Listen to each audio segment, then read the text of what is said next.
don't still like we don't plan anything still. We're not going Mhm. in anything. As far as like sometimes we bring topics, we'll like study and bring a topic, but we don't plan anything as far as like structuring, like I don't know, structuring anything because that Mhm. seems it's not my style at least. Very different. Yeah, it's just a different podcast. Yeah. Um, but yeah, and we're not doing this for I don't know why do people regularly start podcasts? I haven't quite figured that out yet. I honestly, I don't know either. To be quite honest, Yeah, I I mean, feel like go ahead. there's a degree with which people just want to have a space to share their thoughts, Hmm. and there's also like a very nice thing about like the permanency of the digital age that like it's somewhere to not just place your thoughts, but maybe even to like preserve them as well, right? Um, but maybe that's a bit like narcissistic for so a lot of people really think. Lots of times I feel like people are just bored. They, want to do something. This is like a great way to engage both like with yourself and with someone else and with maybe like a small community and something like that too. Yeah, totally. Yeah, I mean, I have like I'm always pessimistic about um whenever people are putting themselves forward on the internet, like it's Mm, just it inherently kind of activates some kind of skepticism.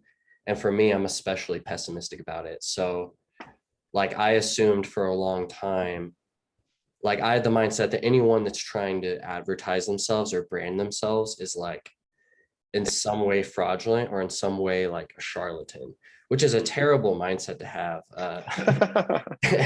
And really, I've shifted it now to where I see it more as like, well, the internet is, it's really about opportunity and like exposing yourself to as many other minds as you can. And I'm shifting more into the place to where I'm like, I want to meet like-minded people. So I want to, like a lighthouse, I want to express and shine out, say this is what I'm about, uh, and not trying to shill anything necessarily, but just trying to say that like I don't know, I have something to offer, like I have something I want, and there's tons of people like I want to meet and that probably would want to meet me given what I'm into. And Mm.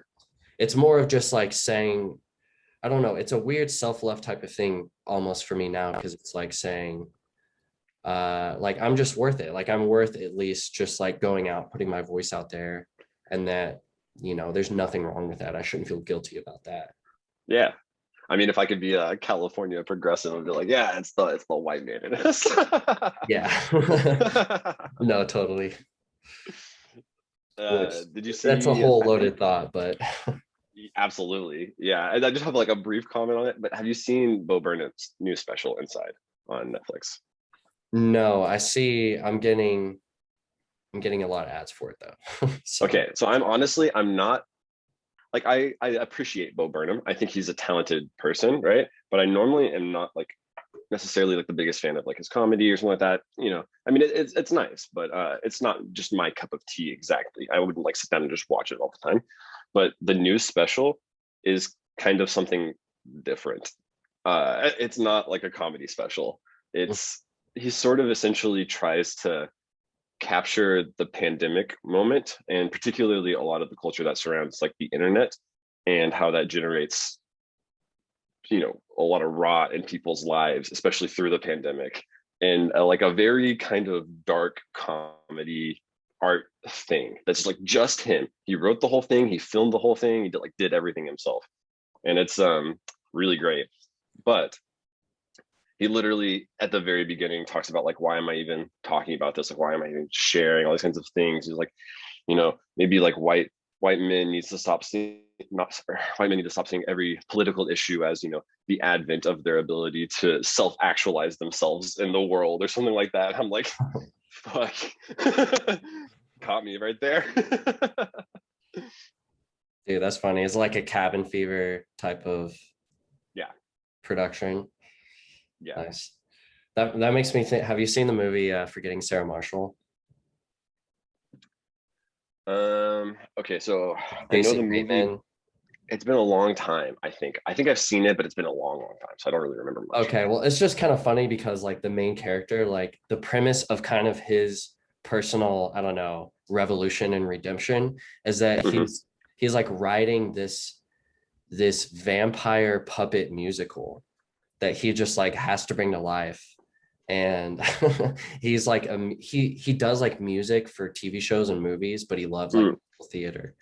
And then the movie coincides with him like yeah, making this puppet like or Muppet vampire musical and people like it. And I was thinking about this the other day and I was like, I wonder if there's a real market for that online. Like if someone could pull that off, like obviously for that movie it was like a joke, but we're kind of reaching those levels of just like clown world Mm. on the internet that it's like that's probably something that a lot of people want to see. Yeah. I mean, there was Harry Potter Puppet Pals. That was a big thing a Yeah, I decade don't know. I ago. didn't hear about that one. Yeah, but outside of that, I'm not sure I've really seen much puppet content on the internet, but I'm sure it's there. I'm sure people are doing it. Yeah. But It's yeah, more just the idea that like you can take the most niche thing and you can find people on the internet that'll be into it as long as you do it at a high quality, I guess. I don't even think you need that, to be quite honest with the internet.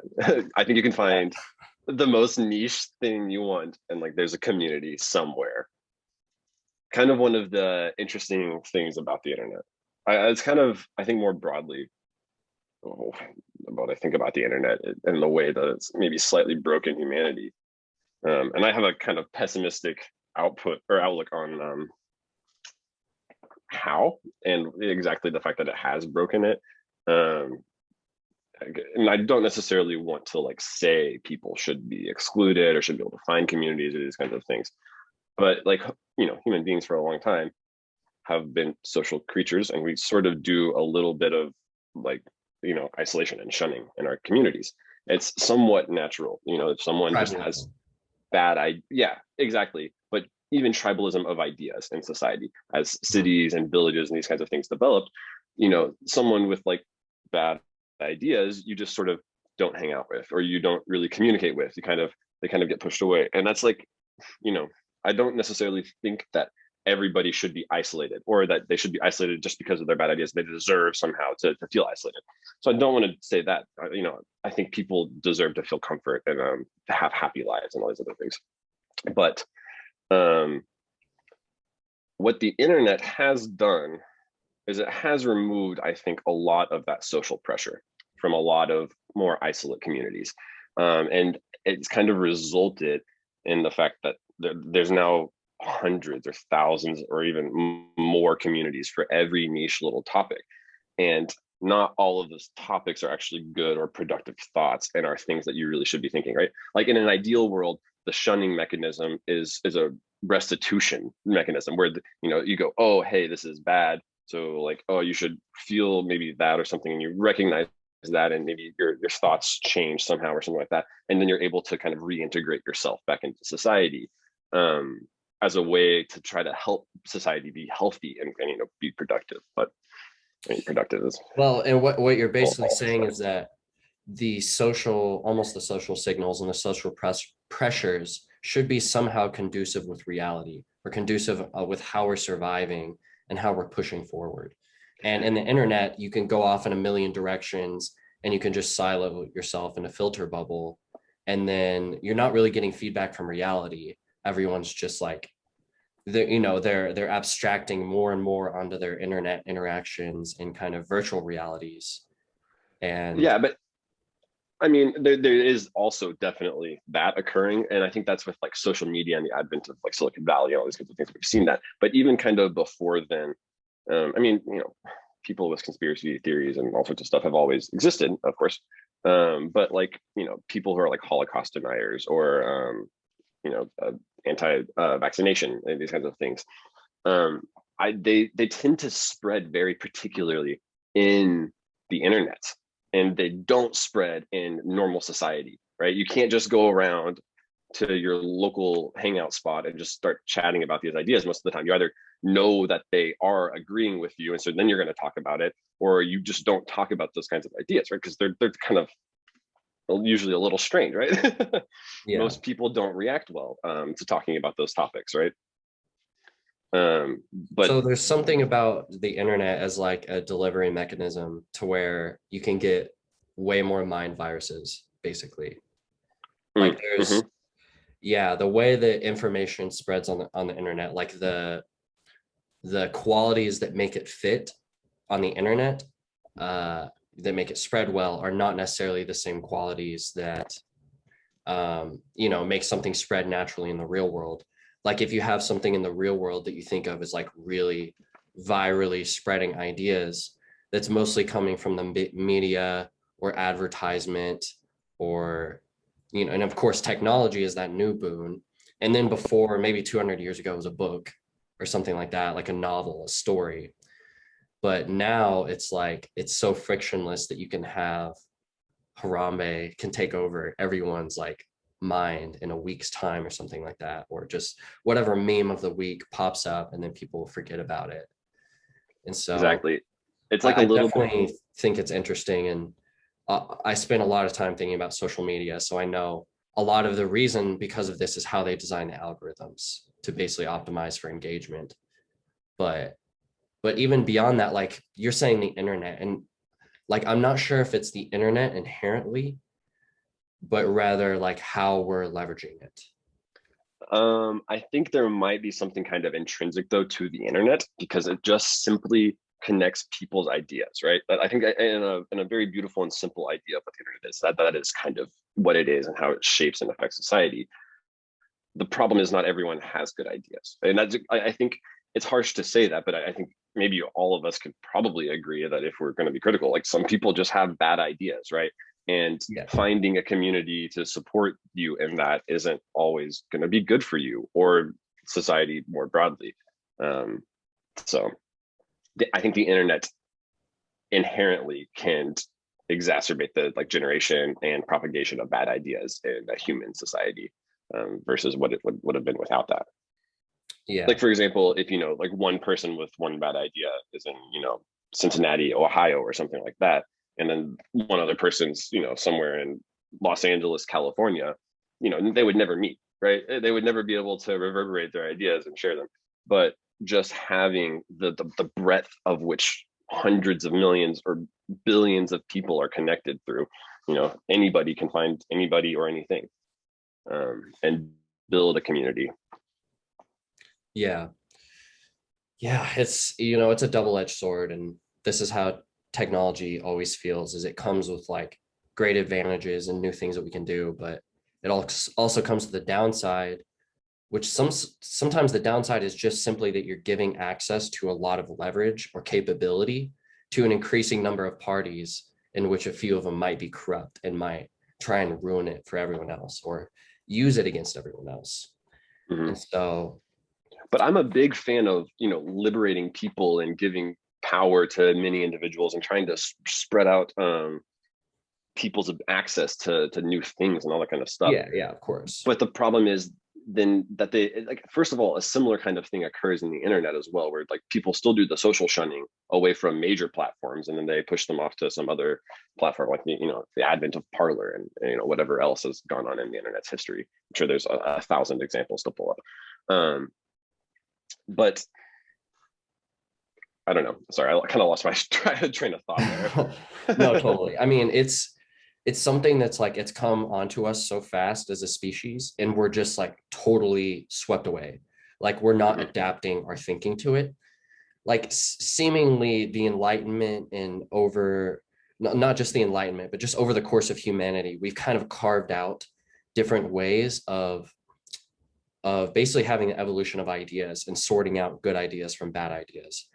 And that's what the institution of education and all of that's supposed to be in science. And so we have pretty good ways of doing that. But in this internet, in the virtual world, it's just like it's so fast moving.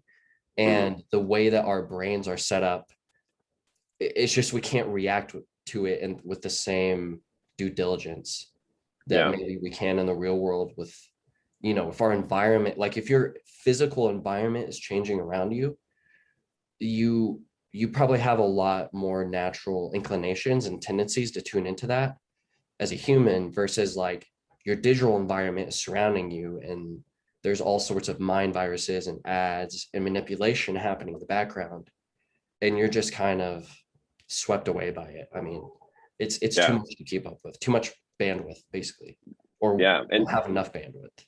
And not to mention the way that, you know, our brains, beautiful, amazing meat sack computers that they are, you know, whether you think the mind resides exactly in it or not, but certainly there is interplay, and the brain itself learns habits and it changes and it adapts itself, and that affects the way you feel and examine the world through your mind, right?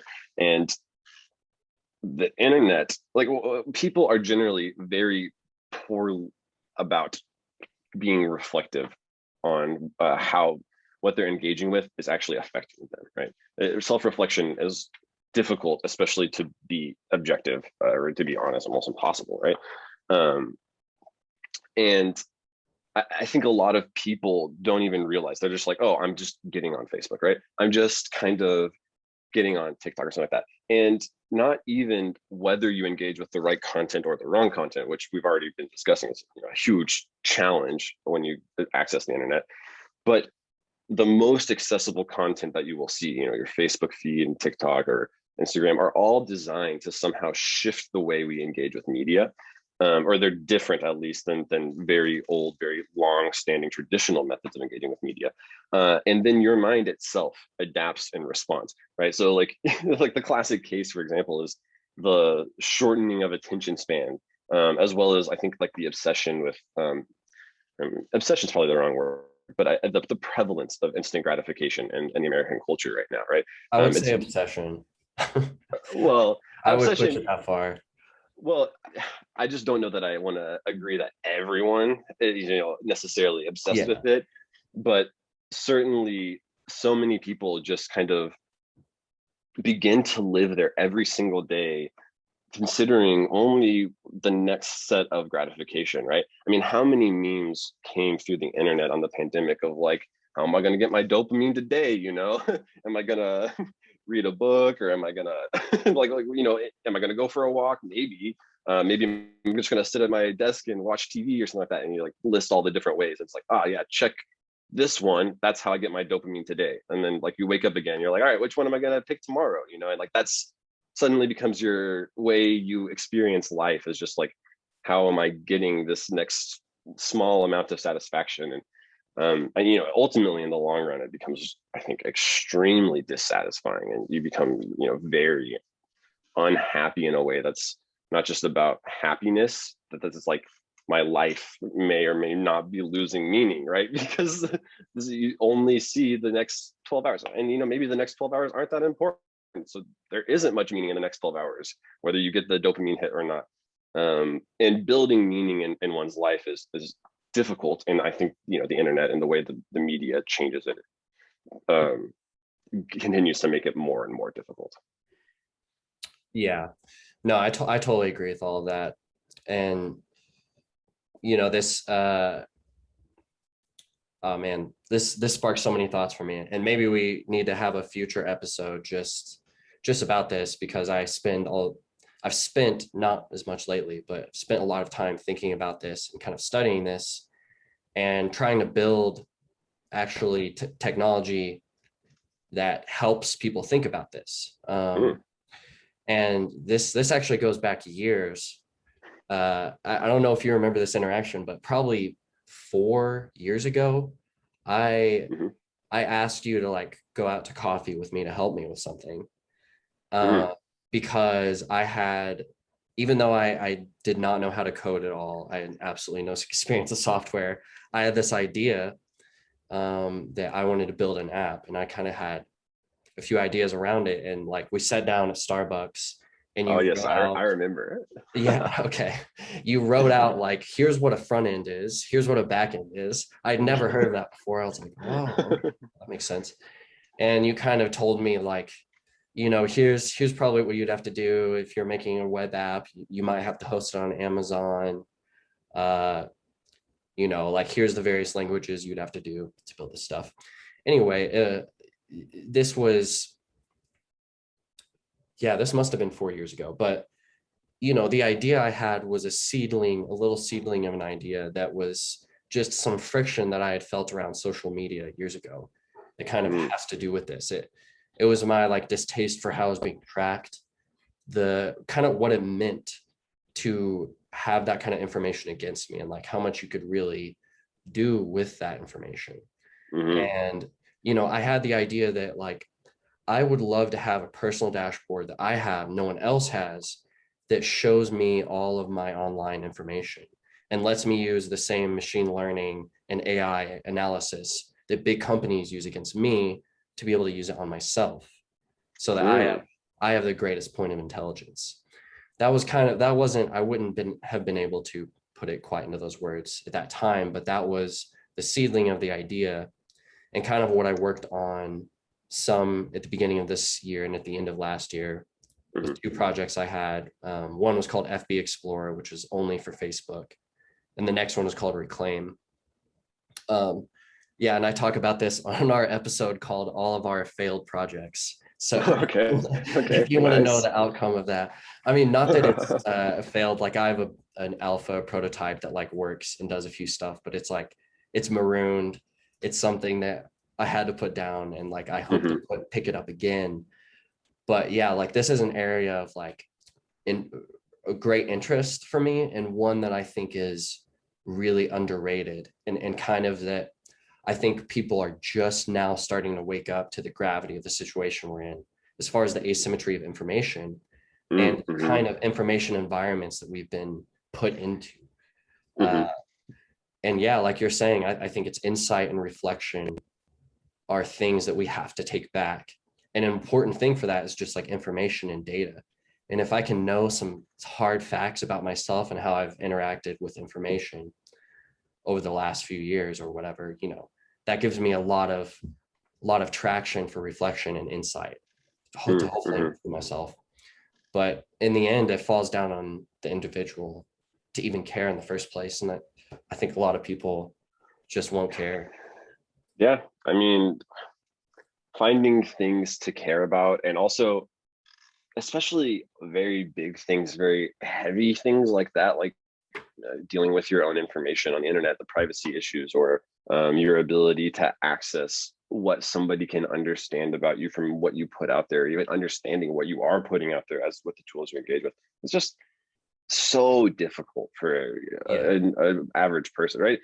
There's no way that a normal person could just expect, with a lack of expertise, to be able to understand that, because the true scope of like the amount of data, the true scope of what is being collected is honestly enormous, right? And it's hard to put even in your own head if you understand it. That's why we build these computers who can compute simple computations, many times faster than us, but we build them to process and bulk and chunk together all of this information that, you could even put it in a folder and give it to a person, and they'd be going, how do I do anything useful with this, Yeah. And that was exactly like my project was like, okay, I've got this 20 gig folder. Now, how do I parse it? How do I put it? How do I display this information? Because that's exactly what I'm thinking, is like the layman will never do this. They'll never care to the extent that I've cared, or try to think about what questions can be asked. And so, I mean, I believe, whether I have any part of it or not, I believe that these tools will exist at some point. I think they should be open source. And I think that most people won't care. But but for the subset that do care, like it's a tool for the individual. And like, those are things I'm really passionate about, is, like you're talking about access and opportunity, like the opportunity truly for any individual who wants to better themselves, better their mind, better their position, whatever, like that they can have access to those tools with the lowest friction through computers. That's just, that's a net good, in my opinion. I think it definitely has the potential to be good. And this kind of makes me think of what Edward Snowden said about the government tracking programs through um, sorry, I can't call the moment, whatever organization, NSA. Sorry, thank you, NSA. NSA. Yes. So as he was talking about the government tracking programs, the NSA, in the end of something. Okay, you can just like cut out all of my rambling as I'm trying to pull up this memory. But anyway, so No, you're cool. Snowden, he basically said, I don't think what is actually occurring at the NSA right now, when back when he was doing this in 2011, 2010 time, is actually harmful to most individual Americans, right? Like it's very rare that you actually come on the wrong side of that, and that what happens will ever significantly affect your life in any way. And there's probably been, whole people that have had their lives, maybe briefly, but in the scope of the NSA, and never have been affected by it in any significant, meaningful way, right? But the problem is, just because you can say that it isn't being used like that, right, doesn't mean that it can't be used in a very harmful, very negative way. And I think most people don't understand quite the depth of like what composes them as a person, right? That's first of all a hard thing for anybody to understand themselves generally, but a lot of your traits and what makes you a person are more computable than you probably think they are from the data that comes out, right? And there's a certain way in which that I'm pretty sure that if Google tried, they could know almost my entire being. You know what I mean? Like they could know me deeply and intimately from just the information that I've accidentally given them. And I think most people aren't aware of the fact that is essentially what is possible from the information, and then that it could be that could be dangerous in the future. There could be a very, very different future ahead of the world. But I also, to a degree, and how much can you really change about it also now? You can try to give tools to help people understand their information. I think that's an awesome goal. But if a certain person wants to not be tracked, you have to jump through 1,000 hoops in order to do that successfully. And most of us, the ship has already sailed. We've already been not doing that for a decade, and it's essentially too late. I actually, we definitely need to have another talk about this, because I like your thinking, and I don't totally agree at that final point though. I think the ship is sailing, but I don't think the ship has sailed. I think that there are ways basically to keep the current ship of metadata that's all of you and that defines you and your personhood, that Google could seemingly discover whatever they want. I think that ship is sailing, but I think that there's a way that people can recognize what that is and how that's connected, and then only begin to invest the rest of their life's data or information into areas that they control, essentially. So I think that is probably possible to change the way you engage with these tools in order in reflection of what is actually coming out, and once you understand it. But certainly you can't go back to being like, you can't ask the question, should we have this, right? That's maybe the thing I'm saying about the ship has sailed. You can't ask the question, should we have this or should we not have this, because it's too late. We have it. It is here. Big data is here, and it will be here, and it's not going anywhere. Yeah, no, I totally agree. And that's why I always err on the side of just like build tools, like build and try and do something. And if it works, it will work and people will use it. And if it's useful, if it's valuable, people will use it. And so, yeah, I totally agree. But as much as I can talk about everything to do with computing and AI and all of that, your particular expertise is, I don't even really know what to say, biotechnology, I guess. Bioengineering is what I'm doing my studies in. Yeah, okay. Although my field of bioengineering is synthetic biology. Synthetic biology, okay. So where are you in the entire, education hierarchy? you had your undergraduate 4 years. What did you do for that? Yeah, so my undergraduate, I did a bachelor's of science in biomedical engineering at Okay. UCO in Oklahoma. And then I took, one little gap year, and then just moved straight into a PhD program, applying directly. And now I'm here at UCSD in my second year as a PhD student in bioengineering. Just getting started on my PhD. I feel like even as a second Okay. year, but Nice. I I didn't didn't. know you skipped the master's. I thought you got a master's for some reason. Yeah, so it's not uncommon in the sciences to just apply directly to PhDs, and then you can actually get the master's along the way. Although it's possible that I won't get a master's. I have to take a few more courses and do some other small things if I want to get my master's degree. I'm basically almost there. But it doesn't really matter because you're in the PhD program. So as long as you complete the program, you're going to have the PhD at the end, and nobody cares if you have a master's degree or not. Essentially, it's probably best understood as like insurance for a PhD student if you are applying to a PhD and you're trying to go directly. Okay. That being said, many people do masters along the way, and there's many reasons why you would. Like it can be a good stepping stone to try to get to a particular place that you want to, or a particular field, some way to learn and grow, or just to build more accreditation.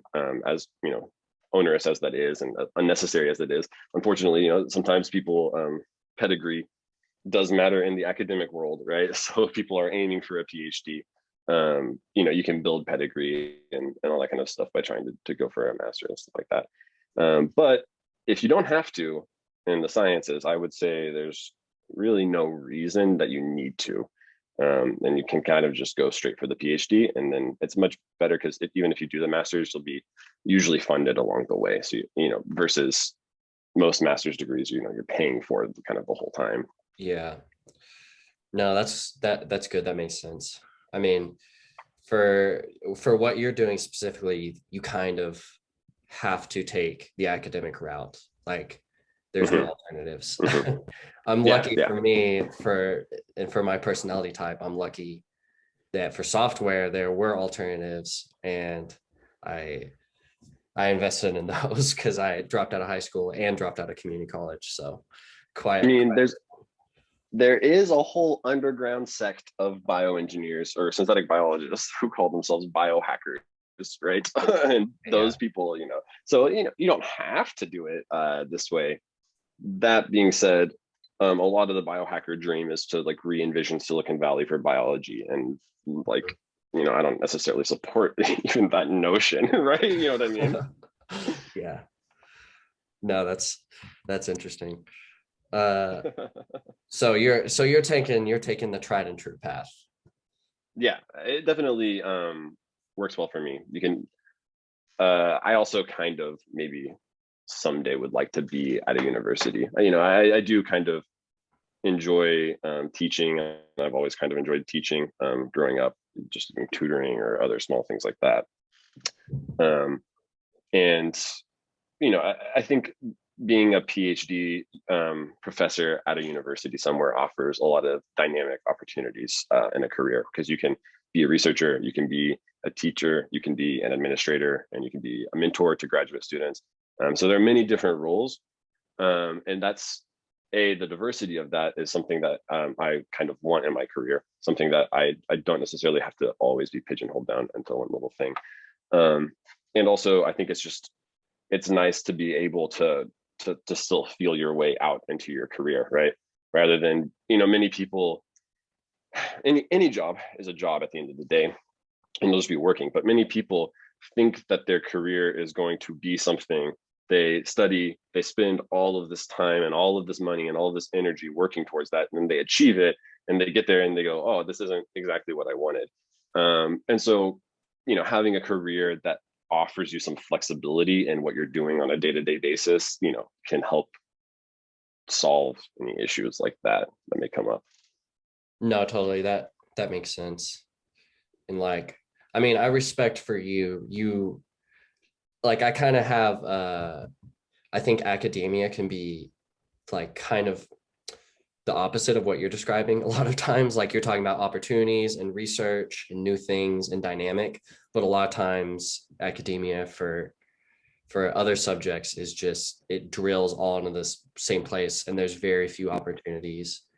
But biotech and biology in general is just such a growing, there's a lot of progress being made. There's a lot of traction right now. It's the hot, really technology or science to be studying. Where if you go to like theoretical physics, it's not as bustling. Well, yeah, and to be fair, there's kind of been this long trajectory of the development of these scientific fields through the 20th century, right? So theoretical physics, you know, really hit its, I mean, it's been its heyday for a long time, but it really, yeah. But basically, modern physics was all developed, you know, kind of. I'm not a physicist, so I don't have the exact physics history memorized, but it's sometimes between like 1860 and like 1920s, right? 1920s is when you start seeing, or 1910s is when you see like Einstein and stuff like that show up. And then after that, things really kind of slowed down, and the field kind of didn't progress so much. But what followed then, after the advent of theoretical physics, was the development of chemistry. And in the 1930s and 1940s, I mean, chemistry again was also starting way earlier on with the alchemists. But it really sort of hit its big heyday. It started like figuring out the periodic table, and you know, the chemistry that you and I would learn in a high school classroom or something like that was all kind of developed. Then people were able to synthesize drugs and new ways. You kind of had the pharma boom kind of show up right then as well, and the advent of, you know, people synthesizing all sorts of chemicals, you know, and then in the 1960s, you know, people taking all of the random chemicals that the chemists would synthesize, and, you know, like that's, you know, like the notorious thing of like, oh, now we can synthesize this, you know, is it going to do something strange in my brain? I don't know, like, let's try it, you know. Hell yeah. So yeah, so that happened in kind of the 1960s and like that. And really, biology, most people don't kind of realize, is extremely new. It basically follows then after chemistry. Once we've kind of developed a lot of these chemistry techniques, and we're really good at figuring out what molecules are and how they work, then that's when people really started like digging down into biology beyond the level of like, oh, I'm a plant, or you're a mouse or something like that. And we really started trying to figure out, how is it working, and how is it, I'm not just going to categorize these things. I'm not just going to describe how they interact, and I'm not just going to study the ways that they interact in big, broader systems, but like even to like a fundamental level from the physics and the chemistry. How do they actually work themselves? Okay, so would you say that like we gained enough insight into physics that we had a good set of first principles from physics, and from those first principles we were able to build on top of it a greater understanding of chemistry and build principles for chemistry? And then from there, once we understand the fundamental particles, where they become molecules, compounds, interact with each other, and then the more abstracted version of that is life, it's biology, it's cells. So can you kind of like, is it kind of like building on each other in layers like that? Yeah, exactly. And probably the best way to understand it is just purely the number of interacting elements in a system, right? So if you just think about theoretical physics, and I'll just kind of maybe abstract the development of these things to just make a nice pedagogical hierarchy. But in physics, you can talk about the interaction of two fundamental particles, you know, just one electron and one positron, or one electron and one other electron, even things that, you know, may or may not be particles, like photons. So there's like an electron and a photon can like do things on its own. And you're just talking about very simple elements. And in physics, they developed these systems by basically isolating as much of just that interaction as they could, and working just with those kind of few elements to try to understand them. You kind of think of chemistry then, and even just like a simple organic molecule, you're still talking about, you know, dozens of atoms, and each atom is composed of, you know, protons and neutrons and electrons, right? And then the way that the electrons distribute themselves around the molecule is actually like extremely complicated. The ways that they shift once they start interacting in molecules, and so you just, even once you try to take those fundamental principles of two electrons interacting, it becomes very challenging once you have 40 interacting, right?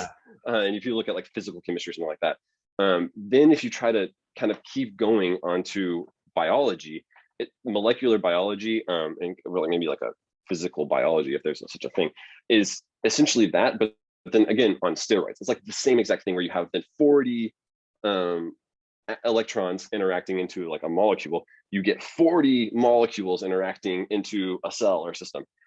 Except the problem is that the jump between chemistry and biology is actually extraordinarily large. So that concept of 40 severely underestimates the difficulty with which biology jumps up in complexity.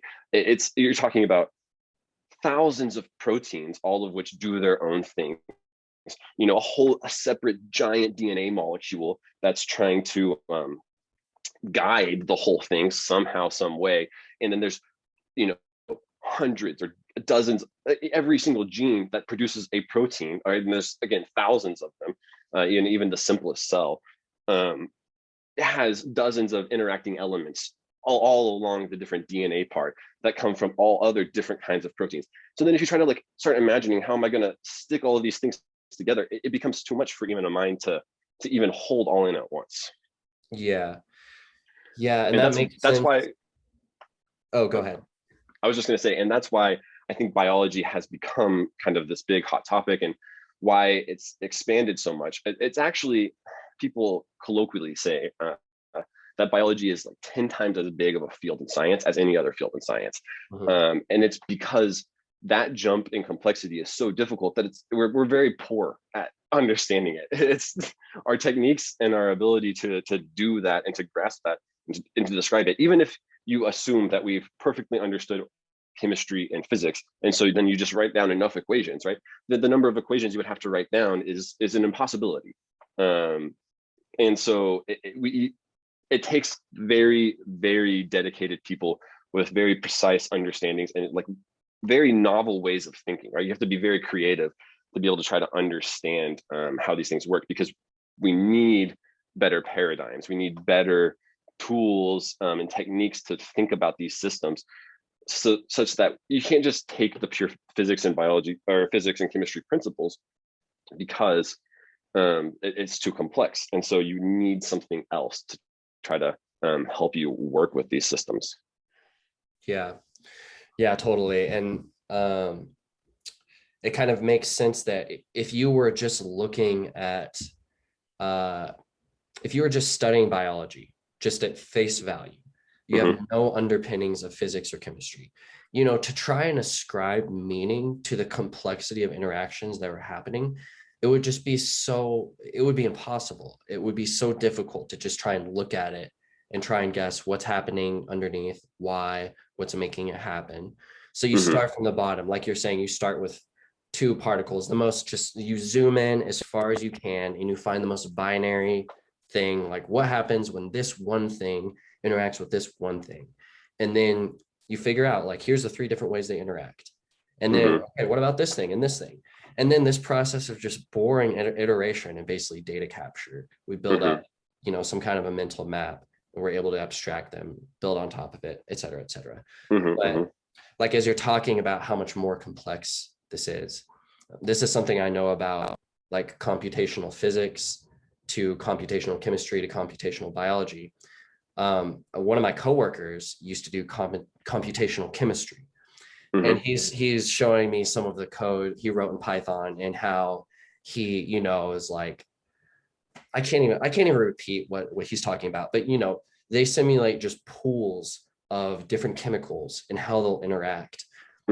They have simulations where they can simulate almost an entire solar system, see how do the gases react, or how does a star get created over, hundreds of billions of years or something like that, and then black hole. They can take the complexity of all of that information and they can put it into your computer simulation. Yeah. You then jump up to biology, and biology is such a jump for the amount of number. Like, you're jumping up like 8 orders of magnitude or something for just the amount of interacting particles and compounds and cells and like you're talking about DNA. And so it's such a huge, like, it's kind of known in computational biology. It's just like, you can hardly do anything right now. Like, you can compute like a few, like, I don't know, like a few hundred cells or something like that, like Hmm. fully with the resolution that goes down to like the physics level. So yeah, it's a lot more complicated than I think people realize. And that's kind of why you're saying it's like a 10x bigger field than people realize it is, because there's just so much damn information packed in each thing.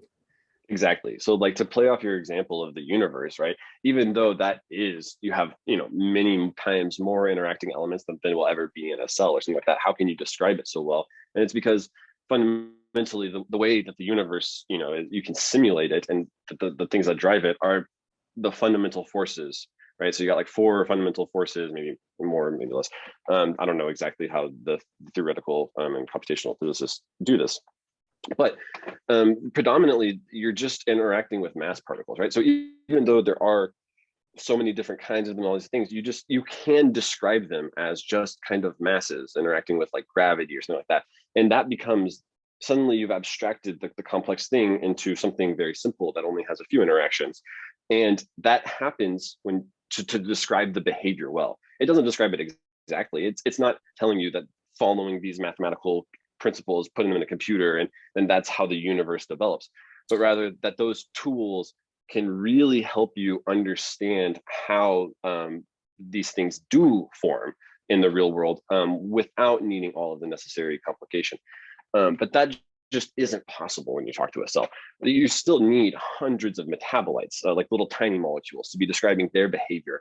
You need thousands of proteins, you need the genome and all that kind of stuff. And then each one of there's another big fundamental problem in biology, which is the fact that the number of interacting elements of each element, right? So how many proteins are there on average of, say, protein A or something like that?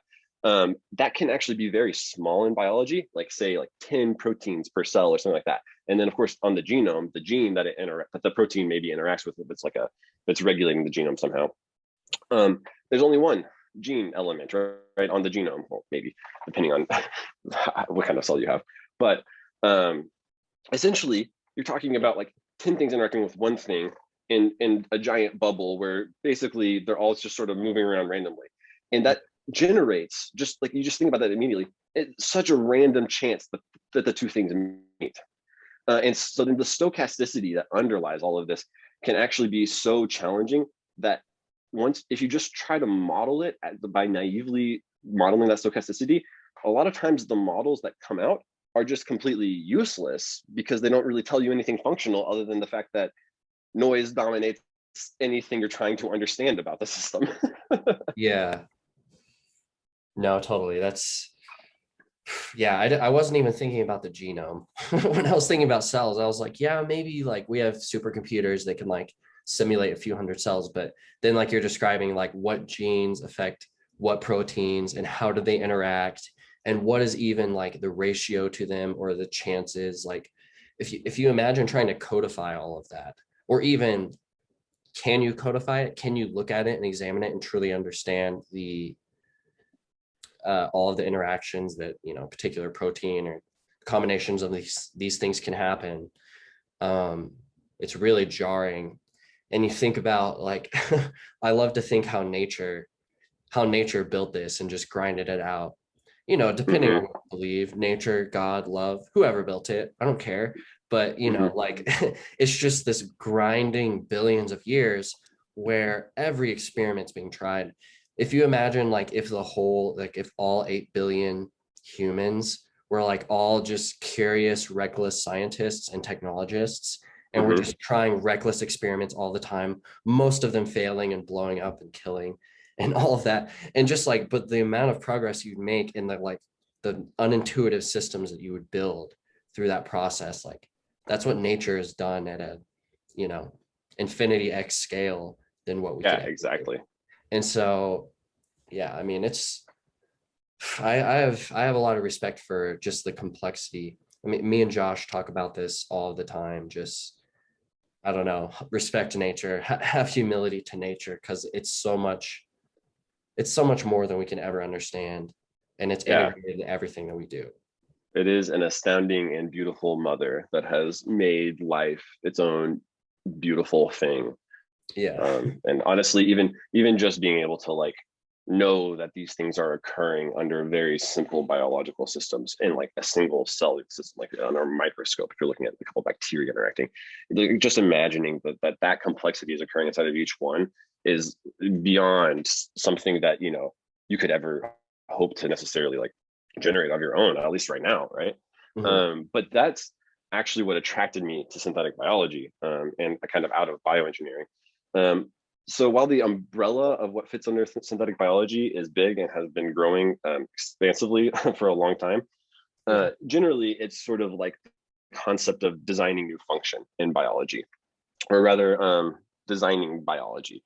And you know, new function being like saying just like some subset of the biology, some particular aspect.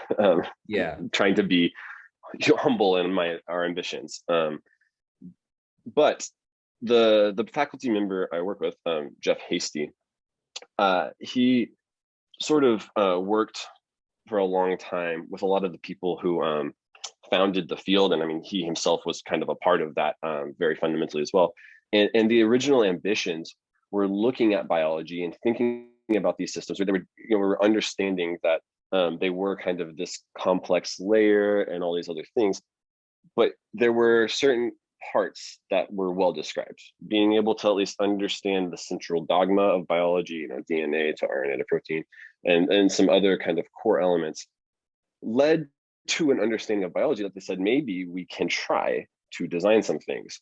And the original goal essentially of synthetic biology was then to build a set of tools, like engineering tools, like mechanical engineers have when they try to design an airplane to try to look at biology. Can you actually write down equations that mean something in biology, so that if I wanted to get some sort of biological function, response, something, I can do that just, you know, by design rather than by accident or by trial and error or anything else.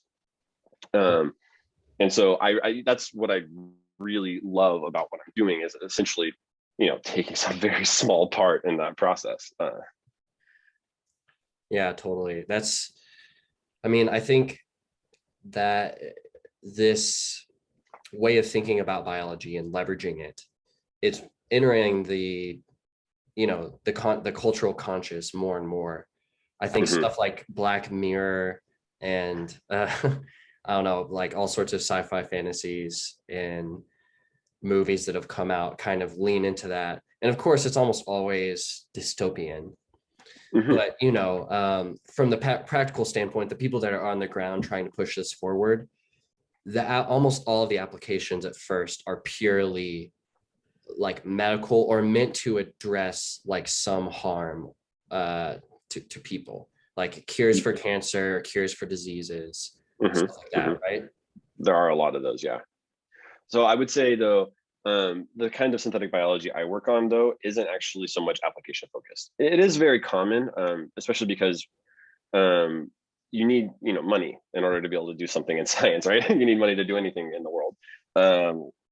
And so to be able to get money to do that, oftentimes it's helpful to try to phrase the thing you're trying to investigate as a problem that is very real to people's lives, right? And I think that, and it makes a lot of sense. You should probably do that. You should try to solve problems that actually affect human beings rather than just like whatever you think is in your head. But that being said, I actually work kind of more fundamentally on like a basic science side of things, kind of near molecular biology and these kinds of things. And we really, I mean, I essentially try to make bacteria flash pretty colors under a microscope. That's like the level of like synthetic biology. There's certainly much more complex things that people are capable of doing and have done in the lab. But like the level that, you know, I'm starting at with my own PhD is genuinely trying to build an oscillator inside of a cell, and essentially trying to make bacteria flash colors under a microscope with a period of about 6 hours, you know? Wait, what? And what is the point of this? Like, why an oscillator? What does that mean in that context? Yeah, so an oscillator in general just is any system that, you know, moves between states in a cycle. You can think like a light switch or something that goes like on, off, on, off. So that's, you know, an oscillator. The one that I'm essentially looking at is it's essentially a protein level oscillator, right? So what I'm trying to do is, I talked about how DNA turns RNA into protein, right? And then basically the proteins come back around to the DNA and the RNA and everything else, and they do for the cell what the cell needs to be done, right? Proteins are the actors of the cell. The DNA is kind of like, just for the most part, the information bank, and the RNA is kind of like an intermediary. There's many more complications on top of that, but from a basic standpoint, that's true.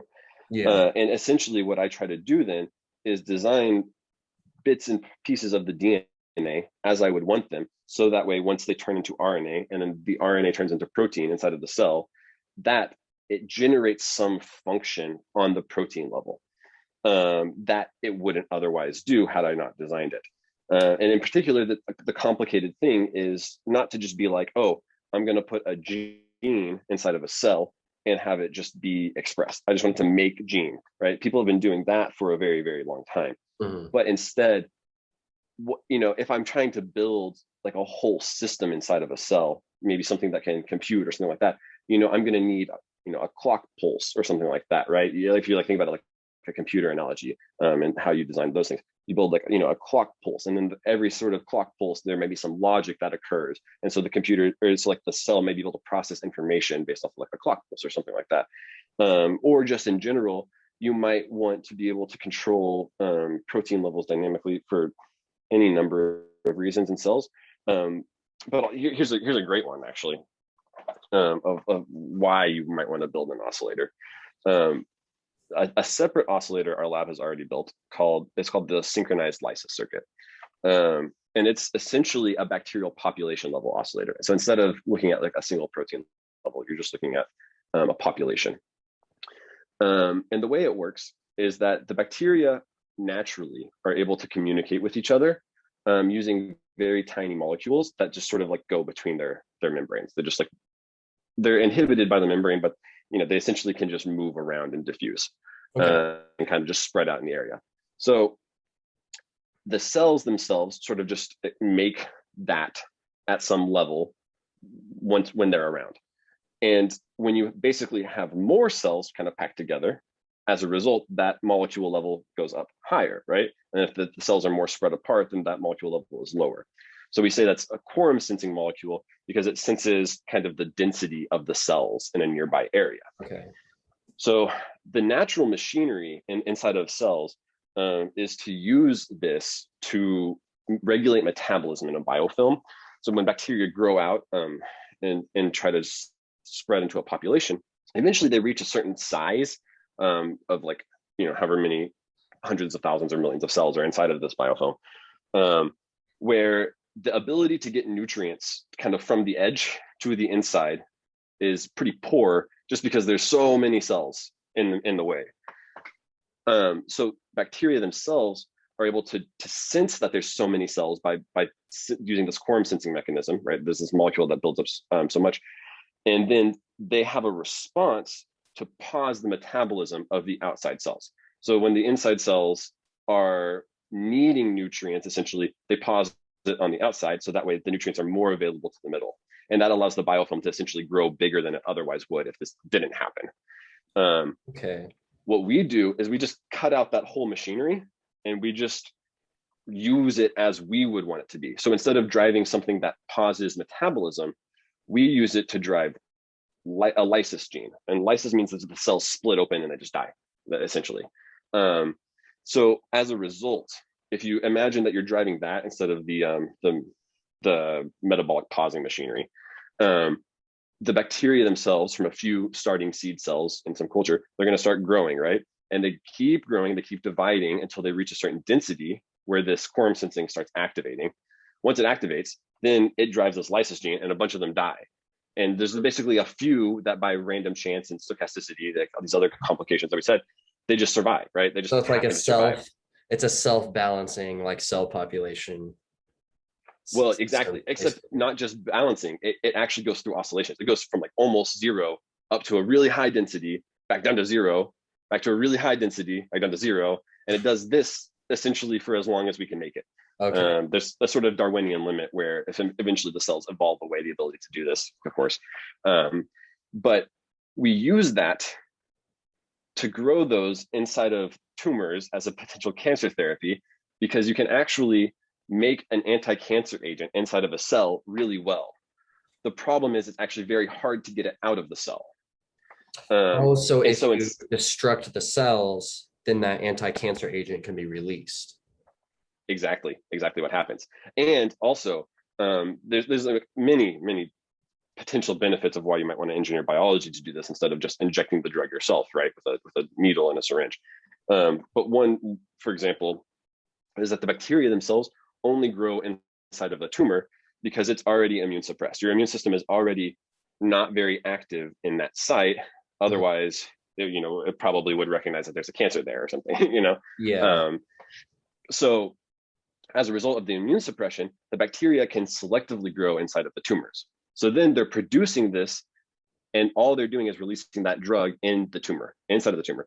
And notoriously, like chemotherapy, for example, has all these horrible side effects when you have cancer, because not because it doesn't do what it needs to do, but because when you inject it into the bloodstream, it just goes everywhere in your body. And there are many cells that don't need the chemotherapy that receive essentially the chemotherapy, and you have all these negative consequences.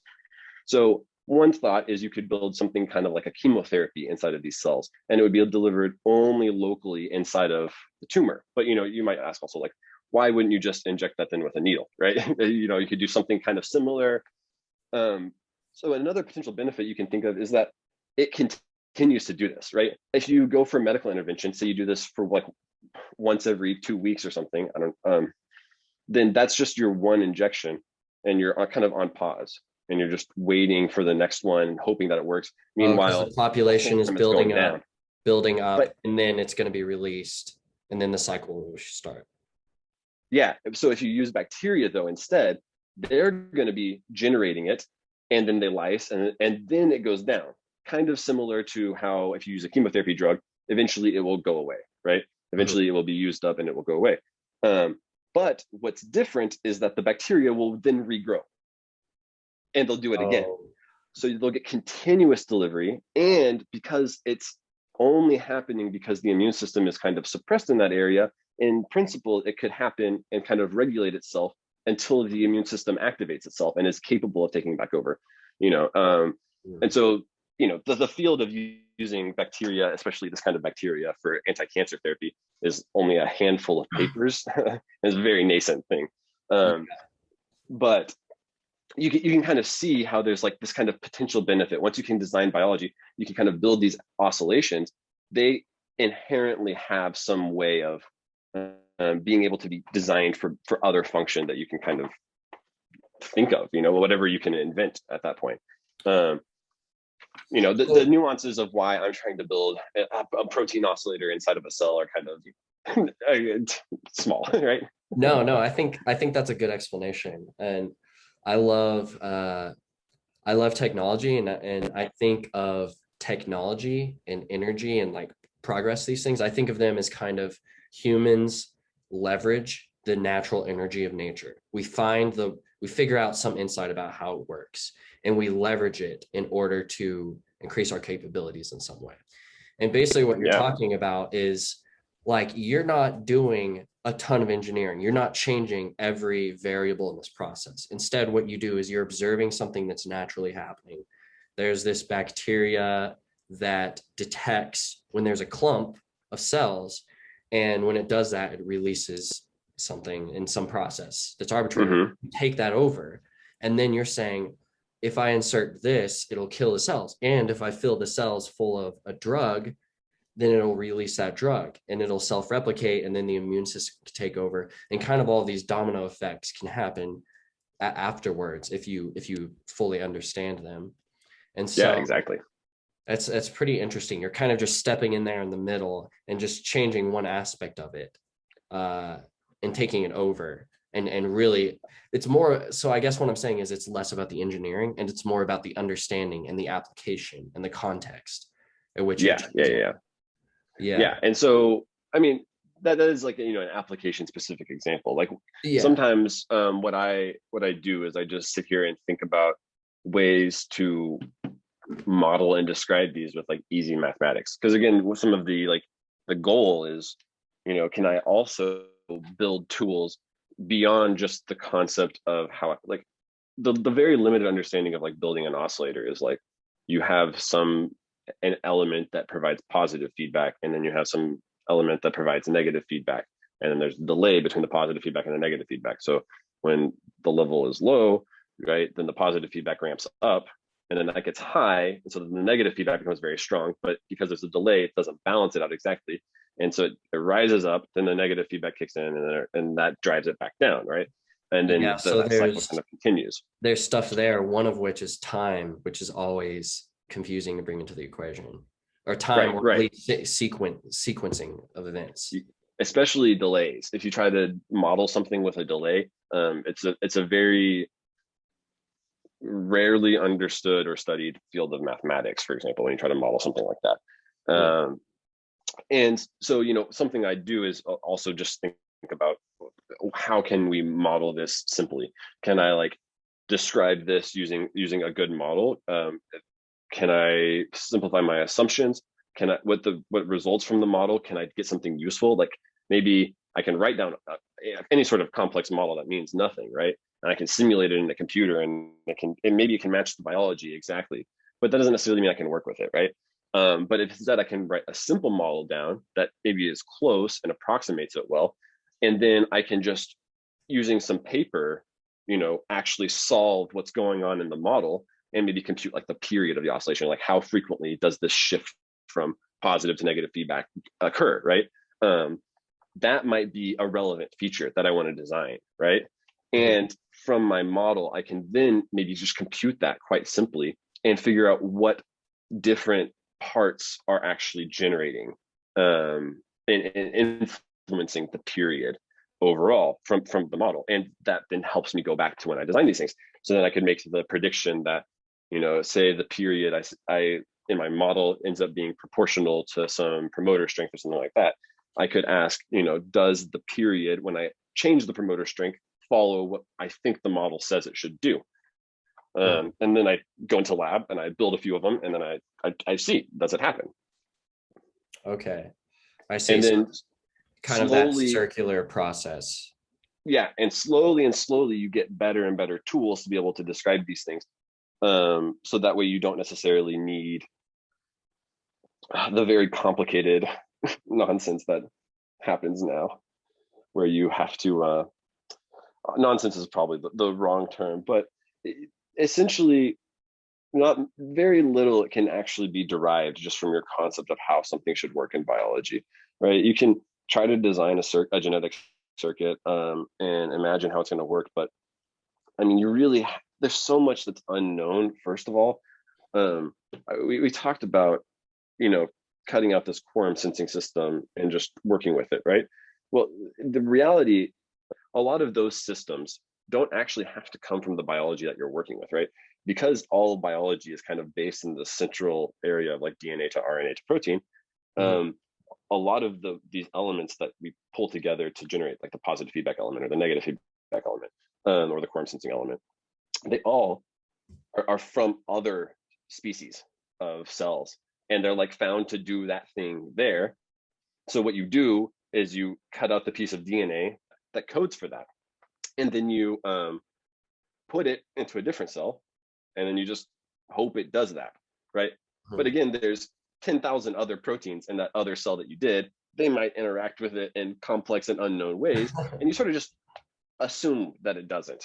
See, this reminds me of my profession, where I have a very specific error showing up on my console, and I just Google it and then pull up the first Stack Overflow, look at the first solution, and I'm just like, all right, copy paste, gonna see if it works. When really it's like, I have no idea the context of that solution. I don't know what the other person's code base looks like or anything. So it's kind of like a little bit of a desperate attempt, and you don't really know what's going to happen because you don't fundamentally understand all of the elements at play. Yeah, exactly. Yeah, no, that's crazy. I mean, do you is this very similar to CRISPR? Like you're talking about, you're removing a piece of DNA and then you're putting it into the CRISPR is a perfect example of at least this, what I was talking about, because that was actually discovered in a particular bacterial species, right? It is a natural protein system that bacteria use as a viral defense mechanism.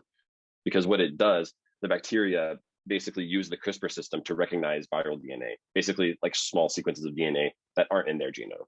And since it's not in their genome, basically they figure out if it's in somewhere inside of the cell, then that must be from the virus that's in the cell, right? Since it's not from the normal genome, right? And so it's like this kind of immune system for the cells. The reason it's so big in biology is because people just figured out that that was useful, and so they just kind of cut it out of this bacteria that does this, and they put it everywhere now. We even work with them in E. coli now, where we can put them in and then design the sequences that we want the DNA to go cut, or the CRISPR to go cut in the DNA, and you can use that functionally. Yeah, I don't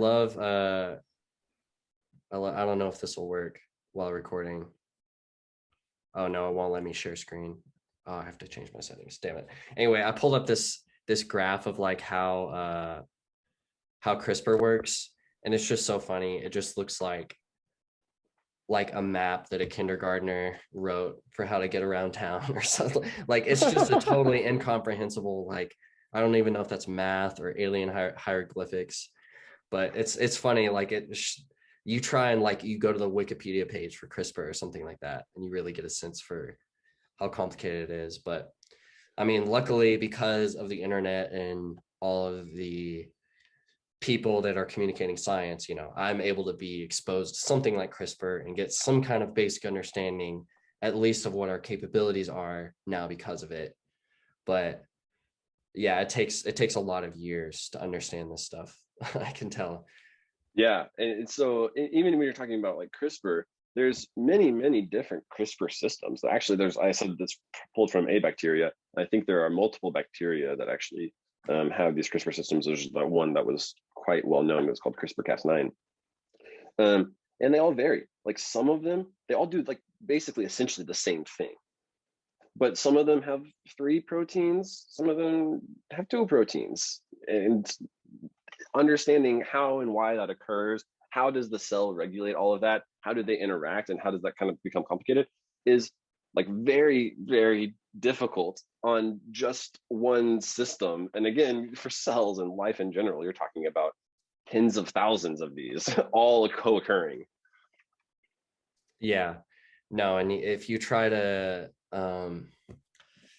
ask why, you keep on asking it why, it's kind of just like the reasoning, just because like the amount of information you uncover becomes bloated more and more.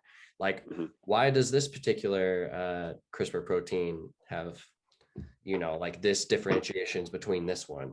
And like, you might have to have a whole paper to explain why. And that information might be totally meaningless for what you're trying to solve. Yep.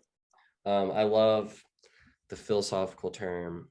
Who's the guy's name? It's something trilemma. Some person's trilemma. I forgot what it's called, but it's basically a philosophical idea that if you keep on asking why questions, that you end up in one of three places. One is infinite regression, which is like why the chicken, the egg, why the egg, the chicken. And then another is like a, what would you call it? An axiom, like because God or because the universe. And then the third one is, I don't remember what the third one is actually. But either way, those two make sense. Yeah, those two make sense. What is the third one? It's actually kind of funny just that you came up with those two and that they're natural to you, because there's actually a field of mathematics that is very related to trying to model stuff in synthetic biology and come up with these equations that I'm talking about, called nonlinear dynamics. And essentially, it's the study of, in these models, what are the elements, or can we understand some elements that govern how they move through time, right? Dynamics. And essentially, you can kind of understand that most things end up somewhere stable, right? If things are moving through time, you're describing some model, they go to something stable, right? And that can either be a single point, kind of like an axiom, like it goes to there, right? And you stop, and then that is the answer, or it goes to an oscillating cycle. So it's very interesting because those end up being the results of physical descriptions of how you can think about these elements interacting. Same thing that occurs when you do it philosophically and try to ask, the questions of why ad infinitum, right? Yeah, and that's actually the third one, is ad infinitum. The third one, so it's either you get to circular reasoning, you get to God or an axiom, or you get to ad infinitum, where it's just like, it's just an unlimited amount of information. And eventually the why question, to answer it, is the entire equation for the universe. Like, you need to know everything to know that. That ends up, you're actually, now that I think about it, that is the third possible outcome, I think, is that it's what people call diverging, which is that it theoretically goes to infinity, right? It just doesn't ever stop anywhere. Like added, so it literally ends up being the same exact thing that happens in philosophical questioning, I think, that occurs in mathematical descriptions of physical processes, as strange as that is. Yeah, and all of that goes to, like, do you believe we live in an infinite universe or a finite universe? And it's just like, then you're just saying, what do you believe? Well, even though I guess there's significantly more evidence that, because of the microwave background radiation or whatever, that Big Bang world seems real. I'm not so convinced. I don't know, or I'm at least open. I'm open about it, but no, it's interesting. And like this, when you're working at the level of biology, you're kind of, or really, if you're working at the level of anything that's like super detailed or precise, even computing, biology, chemistry, you bump into physics, you bump into the laws of physics and just kind of the reality. And then those fundamental questions, then some of the next questions are like, is the universe infinite? Do we have free will? Like, the biggest philosophical questions are adjacent to a lot of these laws that you bump into, just trying to engineer or do things in the world. And so lots of people like to separate out the tendrils of human thought into all these different fields. And of course, it's important because you need to be able to understand them and understand how people think. But I mean, in reality, all of society, all of this science and knowledge and accumulation is literally just the concentration of knowledge, right? One thought of like how society has developed, I think, in like some sociological senses, is that society has continued to accumulate knowledge and concentrate it even more and more, right? So the amount of knowledge available to us now is more and greater than it has ever been before. But then at the same time, it's probably also not surprising that all of these things are so intricately connected, because it's just, I think at the end of the day, it ultimately just ends up being human beings trying to understand the universe around them, right? And that they do this all through that same central lens of knowledge and understanding, and trying to leverage reason and logic that our minds are capable of. Yeah, totally. I mean, it's that's some of the interesting stuff for me. And weirdly enough, like, I'm really interested in science now, but I only became interested in science almost through, I don't even want to say philosophy necessarily, but just philosophy, religion, creativity, like the things that are more vague and undefined, like coming through that way. And so for me, I love thinking about things on a fundamental level, but also just really, really keeping all of those questions in my mind and all of those opposing worldviews, that are so opposing, like God or nature or free will or predestination or determinism, whatever. And so, yeah, those things are endlessly interesting. And for me, they actually inform, they're just different filters or perspectives to look at things, because looking at things in a deterministic way, I feel like you believe in that, then like we were talking about social media earlier and algorithms and stuff like that. If you put on that deterministic lens, then all of a sudden that area becomes much grimier. Yeah, it's very dark, right? Yeah, it's very dark, because it's like, oh, we're hacking humans en masse. Okay, cool. I mean, I struggle with determinism, I think, at all as a concept, just to understand that the world was designed to be like this, Yeah. Like sometimes the thought that could be, I mean, I understand how it's accepted. I grew up believing in it, but I think the world just doesn't make sense in a lot of ways, right? And you just can't try to make sense of it. And if you try to force it, I think you end up sort of at an axiom, right? A statement of belief that you don't have any necessarily reason to believe in. There's no guarantee essentially of it being true. But it provides, you know, a utility to the human psyche. It's comforting, right? It's potentially supporting a lot of who you are, how you view the world. But you know, again, there's no guarantee of it being true, right? You just are saying it. Yeah. Well, it's like if you don't have if you can't eventually, if you ask all the why questions and you're just falling down the rabbit hole, and you don't have any axiom that you can land on, there's no ground, then philosophically or intellectually, you're just falling endlessly. You're falling forever. And most people aren't, I don't know, they don't want to do that. I think it's fun. Yeah, no, I think it is definitely fun to go down to, you know, an endless line of questioning and all that kind of stuff. But it is also at the same time, I think, necessary for most people, especially people who do question, to at some point desire comfort and resolution to that, right? And so at some level, someone understands some axiom, right? Maybe for me, it's the world outside of me is real, right? Like I accept that as an axiom. I'm not sure I can really, you know, prove I don't live in a simulation, right? You know, I can't come back to that. But one of my friends, Pietro, shared this concept of being like, you know, when we were talking about, okay, do you, a very fundamental questions about philosophy, you know, like, do you accept the world is like real around you? And he said, yes, like, you know, how could you not? It just slaps you in the face, right? And I think that's kind of, you know, a level of axiomatic comfort That's like, that well, brings, it's like Occam's razor almost. right? Just like it's just the explanation to say that the world's not real versus the world is real is just so much more bloated than the other explanation. So it's just, I should just save my time and throw it out. And like, Yeah, exactly. I love that Occam's razor like arguments a lot of times, but it's not a universal, it's not, you know, it's a hammer, it's a tool, it's not universally applied. Yeah, and it's certainly not a logical principle either, right? There's no guarantee of it being true. But you know, on some level in the great endeavor of philosophy, there's just simply no guarantee of anything being true if you need to dive down to such a degree.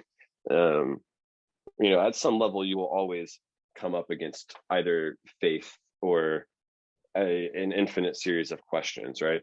I think it's, you know, very difficult to try to say what generates, you know, objective truth in people outside of you know, whatever they can come up with in their own minds. And that's part of the problem is every person's experience, the way they exist in the world is dependent on the unique flavors of life that brought them to that place. And everyone's so different. It's, you know, an impossible system to describe a single cell, much less, you know, a whole organism, much less people, much less the development of people through a long time. And so if you ask, you know, is there a truth in the sense of like a very simple physical truth, like what does the color red mean? Well, the color red means that if I measure the wavelength of the light in that spectrum, that it will be in some range that we call red, right? Like, and that is true. And I know that's true in a consensus sense that no matter who I am essentially in the world, I'm pretty sure that, like, you know, I do that experiment and it's going to be true every single time, right? There's just kind of no guarantee about the totality of the world. And there, you know, maybe there was just never meant to be one, right? You know, to a certain degree, maybe that's just how life, being complicated, being an experiment, kind of finding itself placed into the universe is, you know, it's essentially itself an experiment in understanding. Like what understanding is itself is a development of life, right? We can only think of understanding reason and truth because of the mind and, you know, how it tries to process the world around us. But so it's possible it's just the wrong tool. Like it's the tool the universe made, but is it also the tool for understanding the universe? Like that sure would be nice. Yeah, I think it is though, actually. I think that's one of the most beautiful perspectives on life, is that it is the way in which the universe has come back around to know itself, right? To truly, like, the universe being its chaotic, seemingly physical, uncaring being that it is, has somehow exploded stars in the right way to create, Yeah. life on a planet somewhere at some time. And then that was that life was able to replicate and build up enough complexity, enough systems to get to the point of abstraction to be able to ask that question then about itself is, beyond a kind of beauty. It's something that, we would say is beautiful, of like a piece of art even, right? Of like, could someone design something to work like that, much less the universe sort of just gifting it, to itself and to us. It's very beautiful, I think. Yeah. And this is why I think for me and for a lot of people, like deep inquiry and interest into like science and philosophy and nature kind of brings one naturally to like Eastern types of philosophy or Eastern types of thinking, because you're just describing and emphasizing the interconnectivity between us and how we think we're individual agents, and we are to some extent, but how much are we intertwined with everything else? And like when you really, really begin to think about that logically, it's a mind-bending journey, because it breaks down all of the kind of intuitive concepts we have about ourselves and our place in the world and our personhood and our experience of time, everything. And so, yeah, I mean, I definitely love that stuff. And I agree, that's a beautiful way of, thinking about human beings. And it's kind of like, for me, it just kind of invokes the sense that, it's an amazing opportunity to be a person. You know, I'm Absolutely. not going to go be a synthetic biologist like you are necessarily, but I have the opportunity. I can go and delve into that stuff as much as I want, figure out what I Yeah. want and drop what I don't feel like learning about. And it's just like, it's a buffet of things that are endlessly interesting, and many of them useful. Hopefully, like that's the goal of engineering, is to make stuff useful. But Yeah, no, absolutely. Unfortunately, though, the universe does not request of us that we become happy, though. You know what I mean? yeah. Unfortunately, that was a side product of the way that we got here. But as long as sperm keeps meeting egg cell, life will go on, and it doesn't so much care about whether or not you feel happy, whether the dopamine processes through your brain in the right way, or whether the electrical signals or whatever they are, even just the mind and its own being. Well, Yeah. however it interacts, it doesn't ask you to actually succeed in your own life. But I think that Well, it does it's in certain important. regards, but just not in a way that's perfectly aligned with happiness. Yeah, exactly. Yeah. Yeah. Like, happiness itself is almost an accident, and the fact that we can understand happiness in this kind of meta level, such that we can engineer ourselves around our own happiness, or design and influence our lives to shape our happiness, isn't how happiness was probably developed. Like, Yeah. the way that happiness is experienced by many other life forms. They have chemicals that in their brains that probably make them feel good and interact with them, but they're not able to abstract themselves to the level of like, how is this working? It's meant to be a signal to you of like, does the behavior good? Okay, happy, like, keep doing. Behavior bad, anxious, or anxiety, meaning warning, something could be coming in the future. I should be responding and creative to, or be able to deal or prepare for whatever is coming in the future. um but then the ultimate question of happiness in life and happiness overall, it has very little to do with the reality of how happiness is created in our minds, right? It's Yeah. the functional utility isn't so good at the bigger thing. Mhm. No, yeah, all of the chill and happy humans, they got eaten, sadly.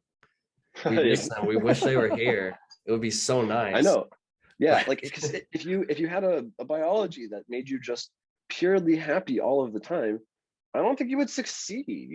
There's I've kind of thought of this in the pandemic even, because I had a lot of time to myself, especially being in graduate school and when labs had kind of shut down. I was doing research computationally from home, and a lot of other stuff.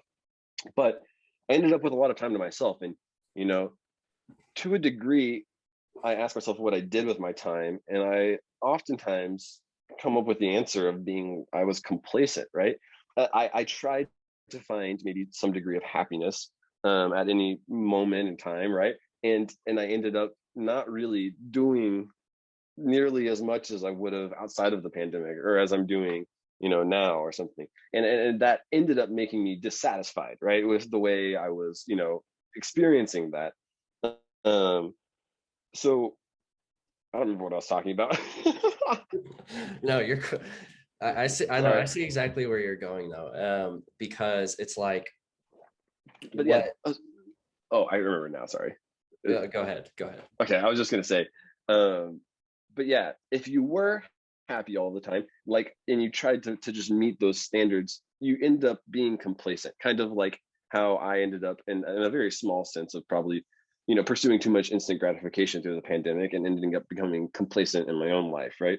And it just doesn't actually end up succeeding, right? The laws of evolution are not really laws of evolution. They're just quite natural responses to reproductive systems. Any system that generates itself again, like life, right, reproduces, is subject to the laws of evolution because they're just natural consequences that the things that reproduce faster become more prevalent, right?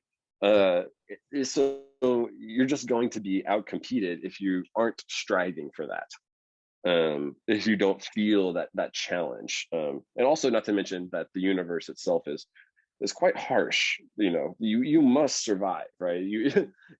We're oftentimes in our very soft, very capable cities, we lose sight of the fact that the universe, does not provide us with a society. It does not provide us with a support system or a net or anything like that. You had to survive on some level. And it's quite nice that we do have these cities now to be able to not need to struggle to survive for most of us most of the time. We can just sort of kind of live these lives based on whatever our interests are, whatever our minds can come up with. But yeah. Happy people got 8. That's a summary for me. But I mean, Yeah, happy people got 8. no, I mean, I totally agree with everything you're saying. I also push back a lot against, I think there's like a sentiment amongst people who,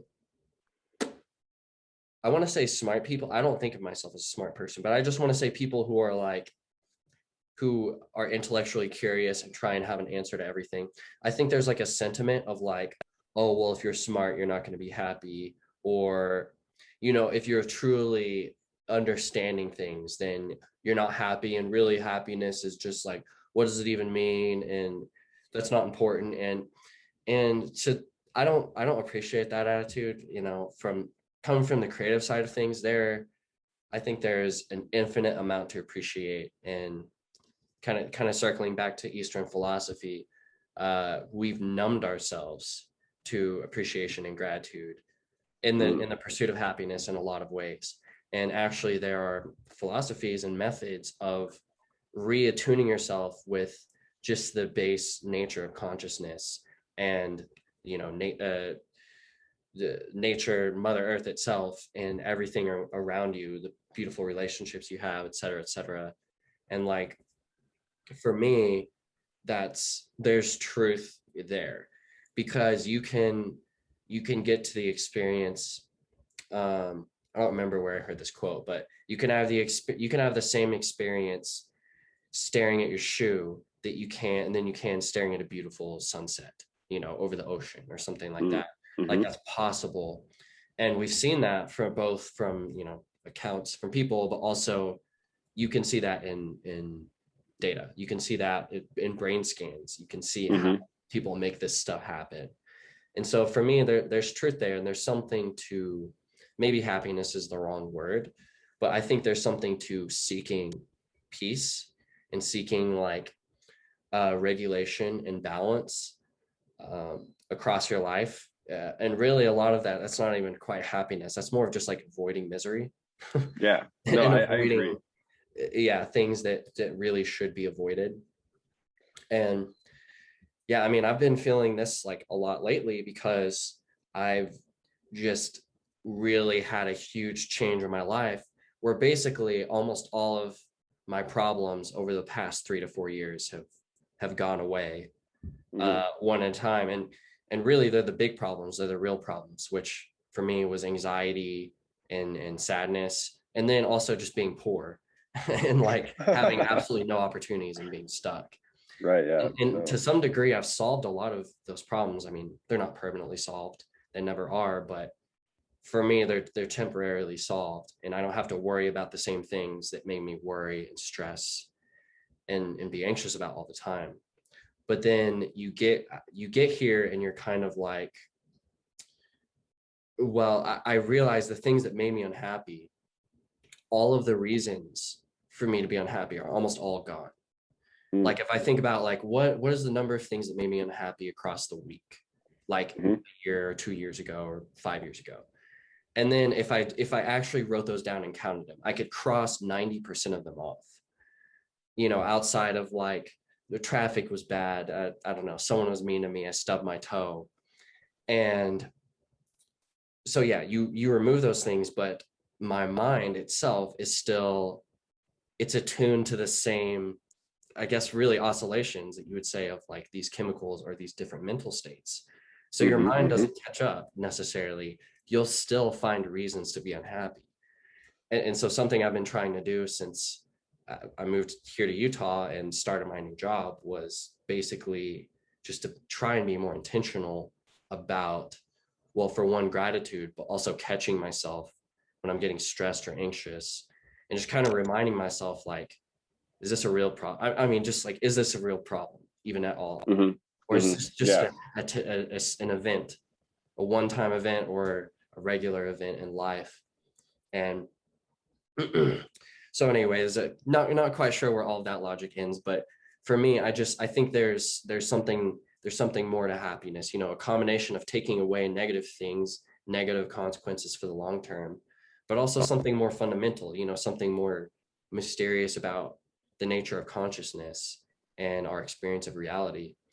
Um, but with all of that being said, it's, for most people, they're not at all at my level, and that's another thing I'm thankful for. Or I guess you'd say our level of just the top of the hierarchy of your needs.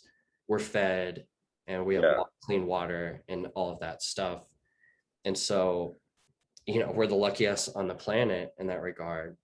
But it's almost more of a calling to be grateful, maybe to make an impact. I don't know. I don't want to assert that onto people, but for me, that's something that I feel is like I have No, I responsibility to be grateful and to use my mind and my time for something that I think is beneficial. yeah, no, I mean that touches on a lot of thoughts I have. But just to get like share some. Um, you know, we also oftentimes like forget exactly how the world works, like these cities and the metal in them doesn't come from nowhere, right? It comes from the earth somewhere, and it's probably not our country, right? So the breadth of human experiences is astounding, right? We like I like to just imagine that everybody lives like an American and that grows up in a suburban place, because that's how I live. That's how almost everyone I've ever met has lived, right? But it's just simply not true. And really kind of understanding that your access to just resources and your ability to be free with your mind is even so poor in the world nowadays. Um, and even further beyond that, I heard this statistic on the internet, so highly reputable source, but it said something like, I think the estimate is that since the advent of civilization with Sumer, like however many thousands of years ago, a couple 10,000 years ago, maybe older. I'm not an We're older anthropologist. than that. You're forgetting about Atlantis, bro. Oh yeah, you're right. But yeah, so that's like the advent of written history, and that's from a from a natural standpoint, I think the estimate is that that's 2% of all human beings have lived in the space after that. Yeah. Only 2%. There were 98% of human beings that walked around on the earth, you know, walking between caves. They like walked the whole world around, and they saw three-toed sloths eating from trees, and all these other things. And yet, through it all, I mean, I don't think the experience is really that different. You know, like what brings happiness, what brings satisfaction is really not that different. If anything, you know, I think to a degree, with the perspective of that, we were obviously very blessed with resources, and I think there's a huge pressure and a huge calling to be able to right some of the ails of the world. I don't think it's constructed in a way that is beneficial for all of humanity, and I think, you know, we should really take a much better focus on asking, hey, can we really look out for everyone? Because I think we can. And it's not, you know, I think it's human beings are completely capable of it, but it's a matter of, to a degree, you know, reshaping the world in order to succeed in that. But I'm not sure that, you know, it's always such a blessing even to be in a city, because you're actually misappropriated from a lot of the systems that developed you to begin with, right? Like, why do we have such bad anxiety in these cities? Is because, you know, not enough sunlight, not enough trees, we're not walking around every day, you're not getting your endorphins from exercise. I mean, we build these enormous gyms that are literally survival simulations, right? Like, it's just like, I'm not doing enough hard stuff with my body to survive, so I'm gonna fake and act like I'm surviving on my own, and just to like look better or something, right? But also to, you know, hopefully improve your mental health as well, and like your you know, access to endorphins and, you know, other things. But yeah, I think at times also humans can be quite misappropriated in a city environment, as the tools and systems that were meant to help us survive just don't work. They weren't developed for living in a city. And, you know, of course, then there's the broader question of what, you know, like what really brings meaning to someone's life outside of their own selves. And, you know, I would posit not much. And if so, then, you know, there's not necessarily so much a wrong way to live, right? There's no right way to live. There's no wrong way to live. But certainly, at least that for me is enough to say that I can accept that everyone in the world will, you know, like live how they live. And I can almost respect the beauty of that, right? Like, we're all human beings and we're all just going through life on our own. And if you can respect the humanity and the care of that, then that's enough to provide the impetus to me to be like, okay, so then we should try to solve these bigger issues. We should try to take care of the world. I think everyone should be equal, at least from birth, and equal status, at least in society's eyes, and the ability to access, you know, the basic fundamental needs and be able to express themselves fully. And I kind of agree with you as well that, like, I also, and especially the past, I think 5 years of my life really solved a lot of the things that were just kind of given to me growing up, the way I experienced the world. Things like anxiety or depression, you know, some ability with like work habits and these other things. And, you know, being able to solve those came to me through a liberated mind, through understanding, through being able to work with myself and interact with the things that generate feelings and the urges that drive me to take actions, and being able to kind of craft that back into the experience and the mind that I want. And so, you know, I think everyone should have access to that opportunity, you know, if nothing else, right? I know, you know, so many people are stuck in their circumstances and unable to change things, even from a physical standpoint, much less a mental standpoint. Yeah. And that, you know, I think, you know, you can look at that in the context of the beauty with which we're all just human beings trying to pursue life and experience here on the earth, and understand that, you know, the world is broken, but I think it's possible because these things all came from human beings. I think it's possible, I think, to change them as well. You know, the world was built by human beings, so it's not like humans can't fix it, right? Mm-hmm. Yeah, totally. But yeah, I definitely resonate with that. Just looking at it for the reality that it is, and it's beautiful. And even in the destruction, there's something beautiful about it. Just the truth of it, the reality. And it escapes words, really. Yeah. At least for me, the way that I feel it. But kind of piggybacking on what you're saying about, like, we're living in cities, we're kind of unfit. Mm-hmm. We have all these technologies, all these resources that we're showering ourselves in, supposedly to improve ourselves, but really that tech is far from where our brain is. Our brain is this old tech that just likes to lift the heavy rock in the sun, and you have a surfboard behind you. I'm sure that, like, going surfing is probably one of the most joyful activities in across your week, and that's something is natural. I mean, yeah, maybe our hunter gatherers didn't have surfboards, but at least the engagement in nature, engaging with your body, being stressed out, being in community with other people, like, that's the stuff. That's it. Like, that hasn't changed. We don't need all of this other stuff. We don't need sugar coated, candy coated everything and wireless chargers and Yeah. like No kidding. all the stuff we have. And so I guess for me, I'm curious, like, with someone that studies what you study. I come from more of the computing side of things. I spend a lot of time thinking about the future, but I have a certain slant and bias on how I see things. So from, like, your perspective, what do you think the future holds, as far as, like, how are we going to be interacting with technologies coming out of synthetic biology, but then just the whole field of biology as a whole? I mean, people are talking about designer babies, and there's, like, a lot of hot takes and lots of hot topics that people throw up and talk about. But, like, practically, what do you think the average person is going to be seeing? Yeah. So I will say, I think the future is undetermined, and I think that it is also what we make it. It's just made of human beings interacting and generating the future.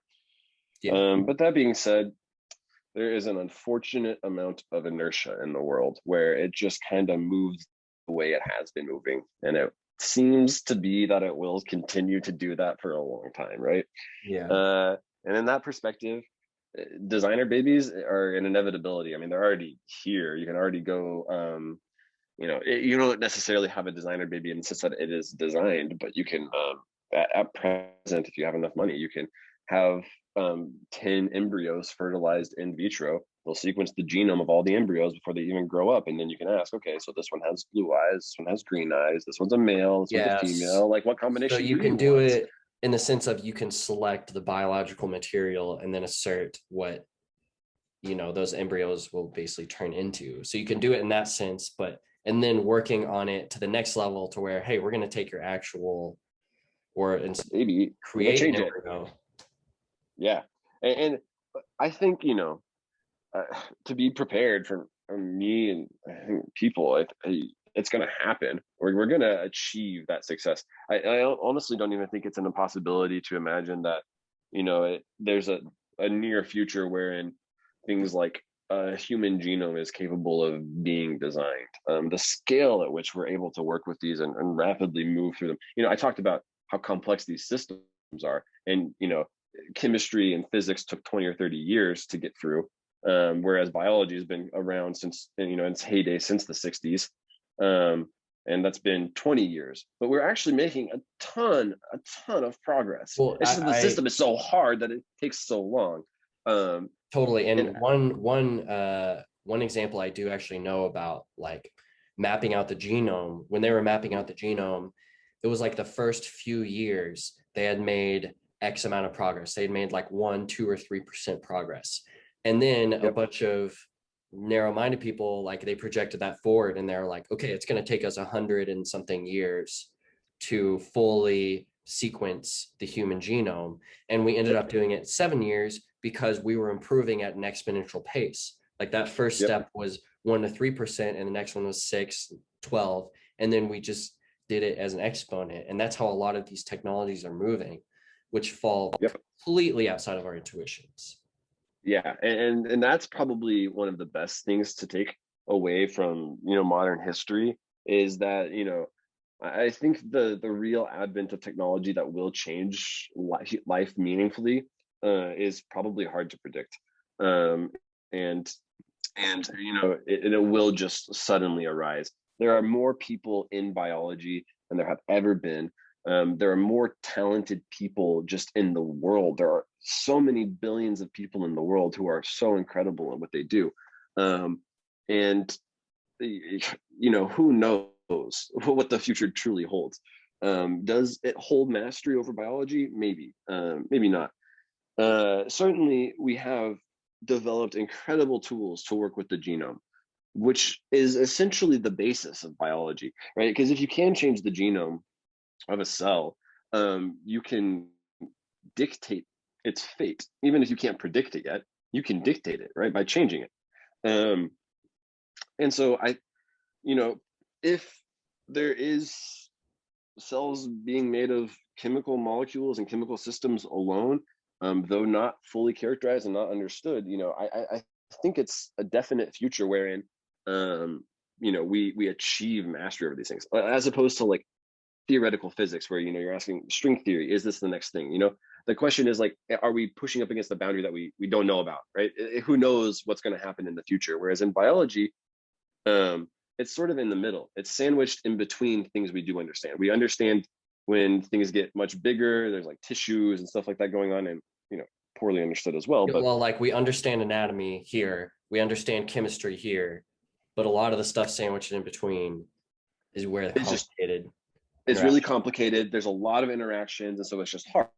But it almost seems like an inevitability, right? Because it just seems like you just need to work a little bit harder, come up with a little bit better tools, and then you'll achieve that. And then honestly, who knows what human beings are capable of doing once that happens? Because everything we've ever understood about life has been somewhat dictated by the laws of evolution, like the inevitability of the universe, the inevitability of death, the inevitability of all of these different things. And at the point where you have that level of understanding and control of biology, you could change potentially anything, right? Now, how much would human beings change? Who knows? And that's also, of course, potentially very far off. In the near future from synthetic biology, I think we're going to see a lot of cool things, I think, very soon. People integrating technology, into biological tissues. Tissue engineering in general is also exploding. And then being able to design and work with simple elements. In a person, being able to manipulate what exactly kind of, like some of the genetic characteristics. Not everything about a person is determined by the genetics. There's the common debate in biology of nature versus nurture. But some things are determined by nature, and we're rapidly approaching the ability to, we could already, as I said, we already have like full mastery essentially to be able to edit these things, although there are some issues with off-target effects because the genome is too big.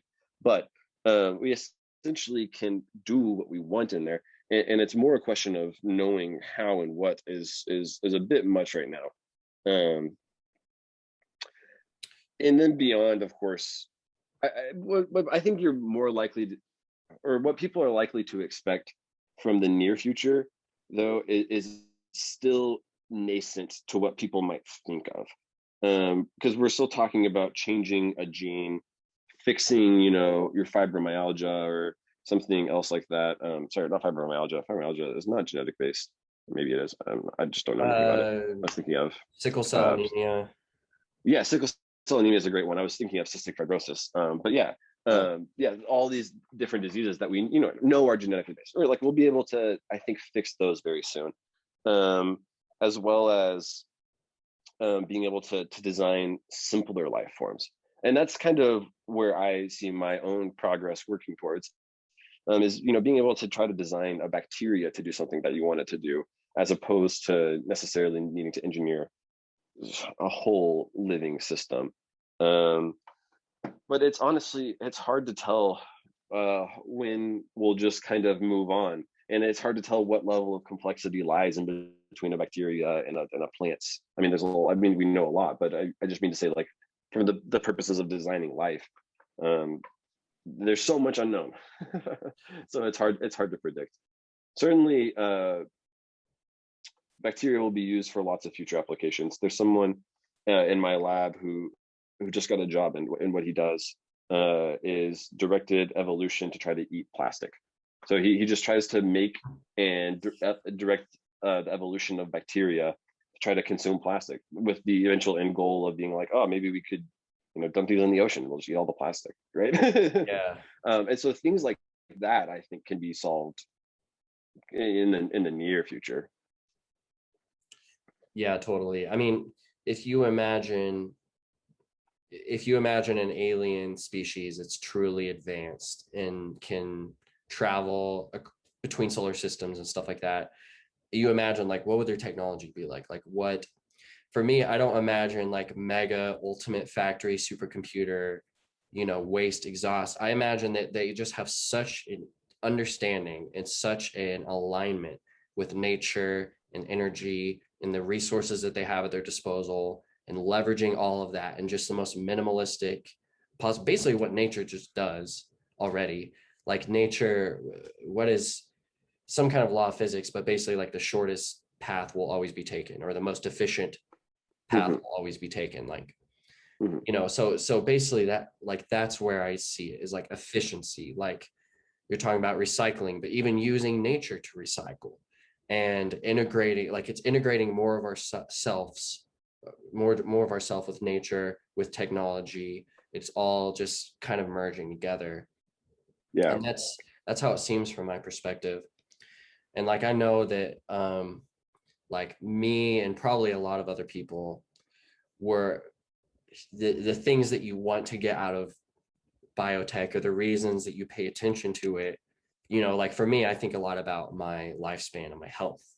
And so, like, I'm a fan of David Sinclair, and I'm sure lots of other people are. He wrote the book Lifespan recently, and he's trying to study this at a fundamental level to solve just aging, essentially. And then, like, if that's on the menu, and I know there's people that think that they can think they're within escape trajectory, they call it, basically, which is they're young enough, or they're going to be able to live long enough to where they think they're going to catch the trend of technology that's going to increase their aging to the point to where they'll never die, or they can preserve their brain, even if their body does decay eventually. And so those types of thoughts, I don't hear too many people talk about it. But for me, as we're, like we were talking about the sandwich, we've got like anatomy, our understanding of the body, just physically, like what's here, our understanding of more basic physics, and then chemistry, and what's sandwiched in between. The only question is, are we going to understand what's sandwiched in between those? In the implications of, once we truly understand, like if we really do understand it, that we can make falsifiable predictions within these types of complex systems. If that's the case, then aging is going to be solved to the extent that it's possible in the universe, which seems, pretty substantial, because it's just information preservation. Well, not even beyond that, there's examples in life of living systems that don't age, right? Or age almost extremely slowly, to a degree that we can't even tell, right? Like, so there's crocodiles.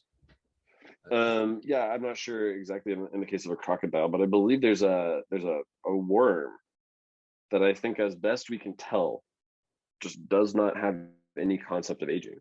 It just grows up, and then it just lives, keeps a steady state, and it replicates at some point in time. And there's, first of all, it begs the question, well, then why do we age, right? I think that there's actually something very natural about death, It's essential actually to development of evolution. Things must die. So that's probably, like why we age. But in a sense, it almost provides us then a benefit, right? The broader perspective of humanity is that, us primordial humans, from the perspective of 2,000 years in the future, do die. So that way we're not the unevolved human beings that will come in the future. Yeah.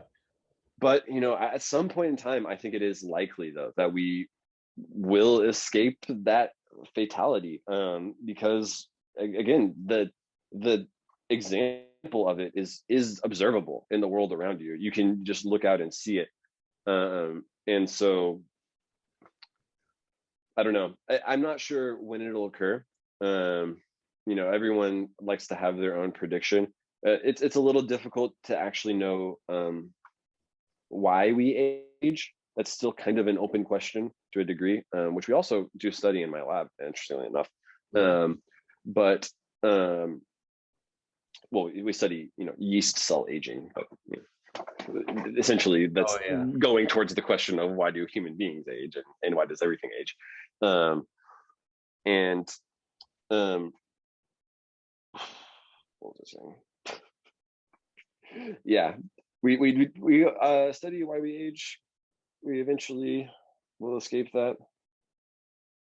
But it's I mean, at least what I understand is that the understanding isn't fully there. We're still like, okay, maybe we understand exactly why we age. We understand the exact functions and how they happen across the body. But then to go in and engineer something to suppress that or stop it or heal it, like that's a whole other different problem. Yeah. If we even can understand, which we're not certain that we can, we're not certain that we're capable of it. Yeah. So I think it's almost certain that we're capable of understanding. I just think we don't understand exactly why we age. But I mean, again, at the end of the day, if biology is composed of chemistry, essentially, then you have the genome, you have all the elements there. Something must be occurring to stop the system from doing what it would otherwise do. And as a result, since something is occurring, that's something you can pick up on, right? You can observe it. It's just about designing the right experiment. We're trying to look in the right place to find it. I think probably some of the bigger challenges have to do with, the complexity problem in biology. There are many different directions along which things can age conceptually. It's not just like a one-dimensional concept of like getting older, like we think time progresses. Yeah. But I think it's an almost inevitability though, that everything that we've investigated about aging, there are many like kind of molecular mechanisms in the cells. They do seem sensible and understandable. And you're absolutely right that it is another challenge totally to figure out if we can fix that. But I'm not even sure that the concept of not aging or being eternal, escaping the concept of death, even requires biological methods or manipulation. Because first of all, people, it's maybe an open question of like, what is a person, right? But maybe you just need to have the right kind of brain scan done and can digitize that, and at some point in time in the future someone could recreate it, right? Or maybe if you're not so attached to the concept of yourself as like the stories by which you tell yourself and the experiences by which you've lived, but rather you have some sort of concept of the self of being like, it's me as I was born. That I think is an almost certainty. Anybody alive could, live eternally in that sense. Now, all you need to do is probably sequence your genome. And, at some point in time in the near future, we're probably going to be able to synthesize those and put them into cells. And then, you could regrow someone with an arbitrary genome in the, and so that makes me think about the thought experiment of like the portal. I think the Star Trek portal or something like that. Like if like the idea of how it works is that it completely scans the exact state of everything in your body, brain signals, chemicals, cells, everything. and then it just rebuilds it at the location. But then when you get in the teleporter, you get vaporized, and then another exact copy of you is created. So then at another place. So then it's like, is that you? Is that really like, what's the you-ness that's even there? And of course that's a philosophical question, but it's like, yeah, like lots of people, Ray Kurzweil and all the singularity people, like they talk about, you know, that we're gonna scan our brains and we're gonna preserve them, and that's how we're gonna live forever, and we're gonna merge all of those scans into a hive mind and live happily ever after. But I don't know. I'm not as convinced about that. I think that, like, you know, we're talking about biology, but then when you go to the brain, I think it's a totally different beast. It's a totally different thing to understand, because there's, well, I don't want to say there's more different kinds of interactions fundamentally than there are the rest of the body, but just the way that, like, electricity comes into play into your brain, and the complexity of which neurons communicate. I mean, it's a totally different thing to map out and understand. But maybe, I don't know, maybe I'm full of shit, because we already have fucking brain scan things you can put on your head that show all the state live. And see, I think though this is actually a pretty common and colloquial misunderstanding of like the state of brain scanning. I think you're actually right about the fact that it's far more difficult than, you know, people probably actually talk about. I don't think I was talking about earlier even, because in like an MRI voxel, like best technology right now, voxel being like a pixel, as a picture element, voxel is like a volume element, it's like a 3D pixel, right? You're still talking about like on the order of 100 neuron axons in a single volume element. So like the exact reality, like you still aren't measuring, and you still can't really detect, you know, the exact state by which those things are connected, because you can only measure 100 of them grouped together at a time at best, right? Now that may or may not matter so much, because there's this thing called field effects in neurophysiology, wherein, I mean, it definitely will matter if you try to actually recreate a person. But you know, there are interesting phenomena in neurophysiology where, like, if one axon fires, right, it's like an electrical current running on a wire, right? But then, as I said, inside of each voxel, there might be 100 axons kind of bundled together, running down together, like a bundle of wires, right? And so in electrical engineering, it's pretty well known that if these things kind of just sit together, the electrical occurrence in one wire will start to generate electrical responses in another wire, if it's not shielded properly. And that actually happens in your brain, like essentially as a part of how it works. So axons will fire together in these kind of group bundles to generate these larger waves across your brain when they do that. So, you know, there is some element of like, oh, maybe you don't need every little detail in order to be able to generate a human being. But certainly we have no idea of what in the brain is essential to be able to recreate a person. We hardly understand how the brain works. We don't understand how the brain works, actually, I should say. And the things we do understand, we hardly understand. But, you know, you don't want to be the person in history, because there's all these examples. It's like, it's impossible, you know, or it'll never happen, or it'll take 100 years. Like, I'm always hesitant when I say stuff like that, but at the same time, I have just kind of a humility in the face of what seems like a lot of hubris around these concepts. But I mean, yeah, I think I tend to lean more on the side of the hubris of being like, everything is an inevitability with enough time, right? Which is probably not true, but certainly a lot of the future has come so quickly. I mean, we're only 60 years between the advent of an airplane to the landing on the moon, which is insanity. Yeah. And we're only, 60 years off that. So who knows? Yeah. I mean, I just hope for the sake of humanity and for my own mental health that the next 10 years in biotech development is more of just like, hey, we're utilizing CRISPR for some basic usage to heal viruses, and we're doing like the biosynthetic stuff like engineering bacteria. Like we're doing that with some simple applications to solve some specific diseases, and we're starting to discover more, and we're branching out, and we're being iterative and being careful. I hope that's what it's like, but the pessimistic idea is that it's going to be an innovation explosion. It's going to happen too fast. In China, there's going to be crazy experiments, and all of a sudden we're going to be launched into a new phase, and we're going to have to figure out everything in hindsight as all of these decisions are being made and technologies are being unleashed. Like that's the fear, but I think that's an inevitability because of human hubris. You just can't control everyone. And, it is nice. I sit inside of, an academic institution, and it is very nice to sit there because you can feel like that's not an inevitability because we're all very careful, and we sit in these institutions such that we have these careful rules to kind of prevent that. Mm-hmm.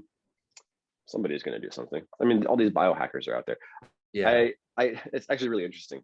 One of my roommates, she met somebody through a friend who was kind of interested in like some synbio stuff. She said she recognized some of the words that I would say, and she sent me a link to his stuff. I pulled it up, and it was a GitHub link, a GitHub repo of this guy trying to put together computational tools for synthetic biology for the explicit purpose of making it like open source biohacking available. Yeah. And I believe a lot of like open source coding and that kind of stuff. I'm not sure I believe in open source and stuff, synthetic biology. So I like looked at it and I was like, I could make some contributions. This is like the stuff we work on and like all these things. And I was like, I think I'm just not comfortable sharing how to do this stuff with. It's not that hard to figure out if you like read the right papers and can get access to that. Anyone can get access to papers if they try hard enough, for sure. But it's just like, do we really want to package this up and allow like anybody, Joe Blow, to go play with biology and then create the next coronavirus pandemic? It's gonna happen. It's gonna happen. Is my thought. But well, yeah, no, I mean it's good to hear that because I want to be ready for that reality along with the other kind of implications of technology that are coming down the pipe. Yeah, I'm not sure how many more generations we really have in us, to be quite honest. I think that the way that society is progressing, the way that it's almost an inevitability that pandemics and epidemics will get worse. Our abilities of biology will become demonstrable. And if we can't develop tools to solve problems faster than people can create them, either by accident or certainly by malice, that will happen as well. There might not be that many generations left, to be quite honest. Yeah. No, I mean, I think me and Josh actually have an unreleased, or I think the recording got corrupted episode about existential crises.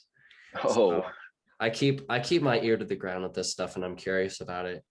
But at the same time, I'm kind of an optimist. I like to think of myself as a rational optimist, but for us to if we actually are capable of taking on this boom of technology, these large scale problems that are new and it's not normally our responsibility. If we're actually able to take these on, I think there's going to be a boom in humanity and actually an extreme period of growth. Because these things coming forward, they're dangers. They're the very things that can destroy us, but they're also the very opportunities in which we could leverage into becoming a spacefaring civilization. And for me, like that's the future I want to invest in, basically. Like that's my thinking. It's interesting. Have you ever this is another Netflix reference. I just watched this show called Biohackers, actually. It's this German show about synthetic biologists doing interesting stuff I've that seen happens one to of be the very Netflix related. biohacking shows. I don't think it's quite that one. Yeah, so there's two, I think. There's Unnatural Selection, which is the That's documentary that's the one I ab- saw. Yeah. about people kind of doing crazy stuff, and the guy that injects himself with CRISPR for no reason. No reason. It's insane. The guy is, yeah, anyway. Um, but beyond that, there's this other show called Biohackers, and it posits this interesting point because one of the guys working in the lab of this like main professor at this German university um, has Huntington's disease, and essentially he works on weekends and evenings after doing his graduate school work to try to solve Huntington's disease for himself, right? Essentially, he's doing his experiments and trying to do this synthetic biology to try to do that. Um, and his roommate, best friend, is like a sociologist, and he just makes the very astute observation of being like, because in a conversation he's approached, oh, I mean, it's really great what this professor is allowing him to do, right? All these other things, and he makes the astute observation of, no, actually, it's horrendous because she attaches herself to him in a way that he's dependent upon her for survival, right? He is successful in synthetic biology. He's pushed and he's driven, and he produces the best work out of everyone else in the program because he's literally dependent upon it for survival. It is being held over your head, and he then makes the following observation. It's classical, which is like, yeah, and so it's great for him, first of all, that he is brilliant, he's able to do this, but it's not necessarily like a fair kind of perspective on how labor relations essentially should work. He doesn't say it like that, but um how labor relations should work. And beyond that, once he succeeds, what's going to happen is the professor is going to get the intellectual property license for that, and is going to charge $1 million a treatment. And so is the next guy with Huntington's going to be able to afford that? And kind of puts into this perspective that sometimes as you develop this technology to try to help bless the world, you end up just accidentally sacrificing yourself to the productivity that generated the technology in the first place, right? And I think we're going to see that with space travel with an almost certainty. It's not like space travel is easy, and certainly life on another planet will be a huge challenge. It will take so much effort and human trial and determination in order to succeed in that endeavor, and for the end goal that probably will not benefit the people who achieve it, right? Like, I mean, how much of America was built by slaves or by people who were poor after the New Deal, looking for jobs, and how much of it benefited them? How much did they really benefit? And he's like, not nearly as much as the rest of us or whoever else is on top at the time, right? So but the thing is, we're explorers, so we're gonna do it. That's the thing, is there will be people that want to sign up. There will be people that want to go. I mean, practically, I agree with you. Like, if we start launching humans out into space and we're gonna spend hundreds of years terraforming other planets, like, yeah, it's not directly gonna benefit me, of course, unless I live forever. But but um but it's more of just, for me, the idea, if we can get to a point to where things are in well and good balance on Earth, and it starts to make sense, like, all right, now we can look out. Now it makes sense to really go out in mass and begin to start doing operations outside of our own planet. For me, like, that's just more of like a sign of us getting through this phase. Are you familiar with the Kardashev scale? yeah. Yeah. So for me, um, I think it's like of utmost importance, and really the existential question for us is if we get from a type 0 civilization to a type 1 civilization.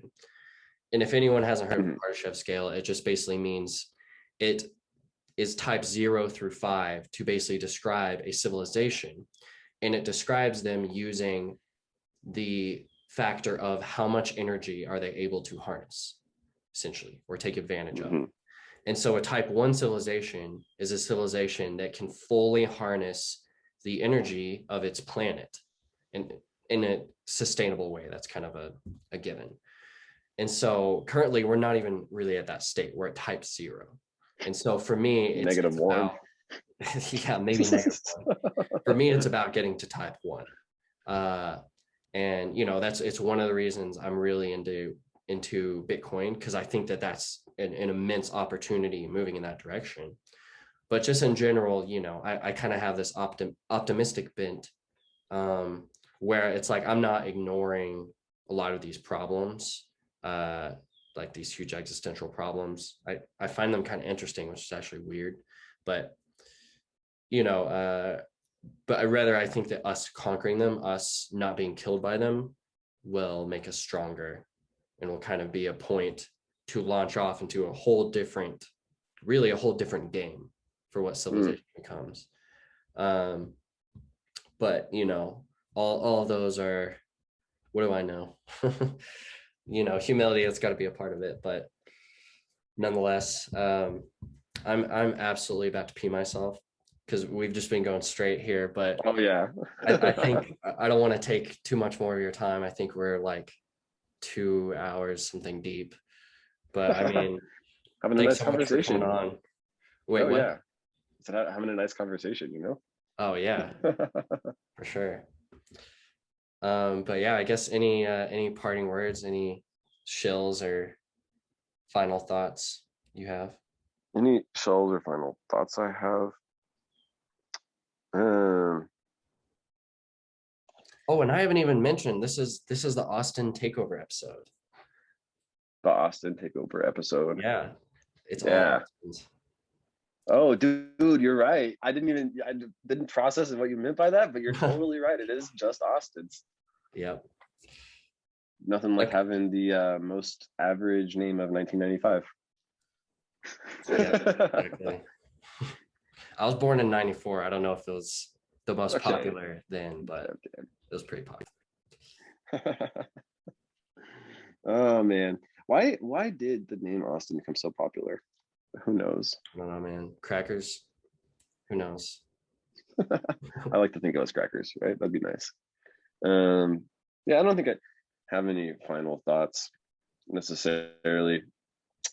You know, I like to think that hopefully in the future, you know, we don't end up just escaping the planet after we destroy it in order to try to survive somewhere else under the guise of some, you know, capitalist who brought us there. But you know, it's hard to see a future necessarily without it. But I don't think so much that it's necessarily something to fret over, because you know, we're all just human beings at the end of the day, and we're all trying to do what we can do. I think you should advocate, you know, for yourself in life, and advocate for the things you care about. I think that's like essential, and you should try to be a part of change in the world. But ultimately, we are also, you know, just trying to make it, right?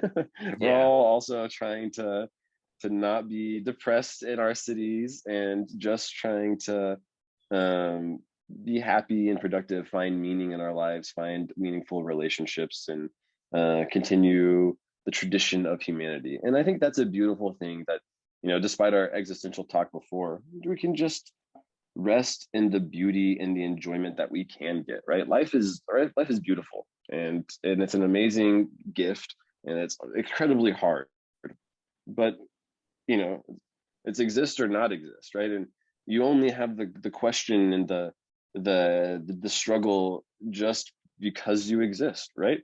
And so you might as well seek out purpose and meaning in that. Totally. No, I totally agree. And that's it's a beautiful, positive thought to end on there. Cool. Better than existential dread. So yeah. There's enough of that in my head. Yeah. Thanks for coming on, man. It was fun. Yeah, totally. It was fun. Nice talking with you. We should talk more. We will. We'll bring you on in the future. That'll definitely happen. Cool. That way I can talk to Josh too. Yeah. Nice. Thanks for listening.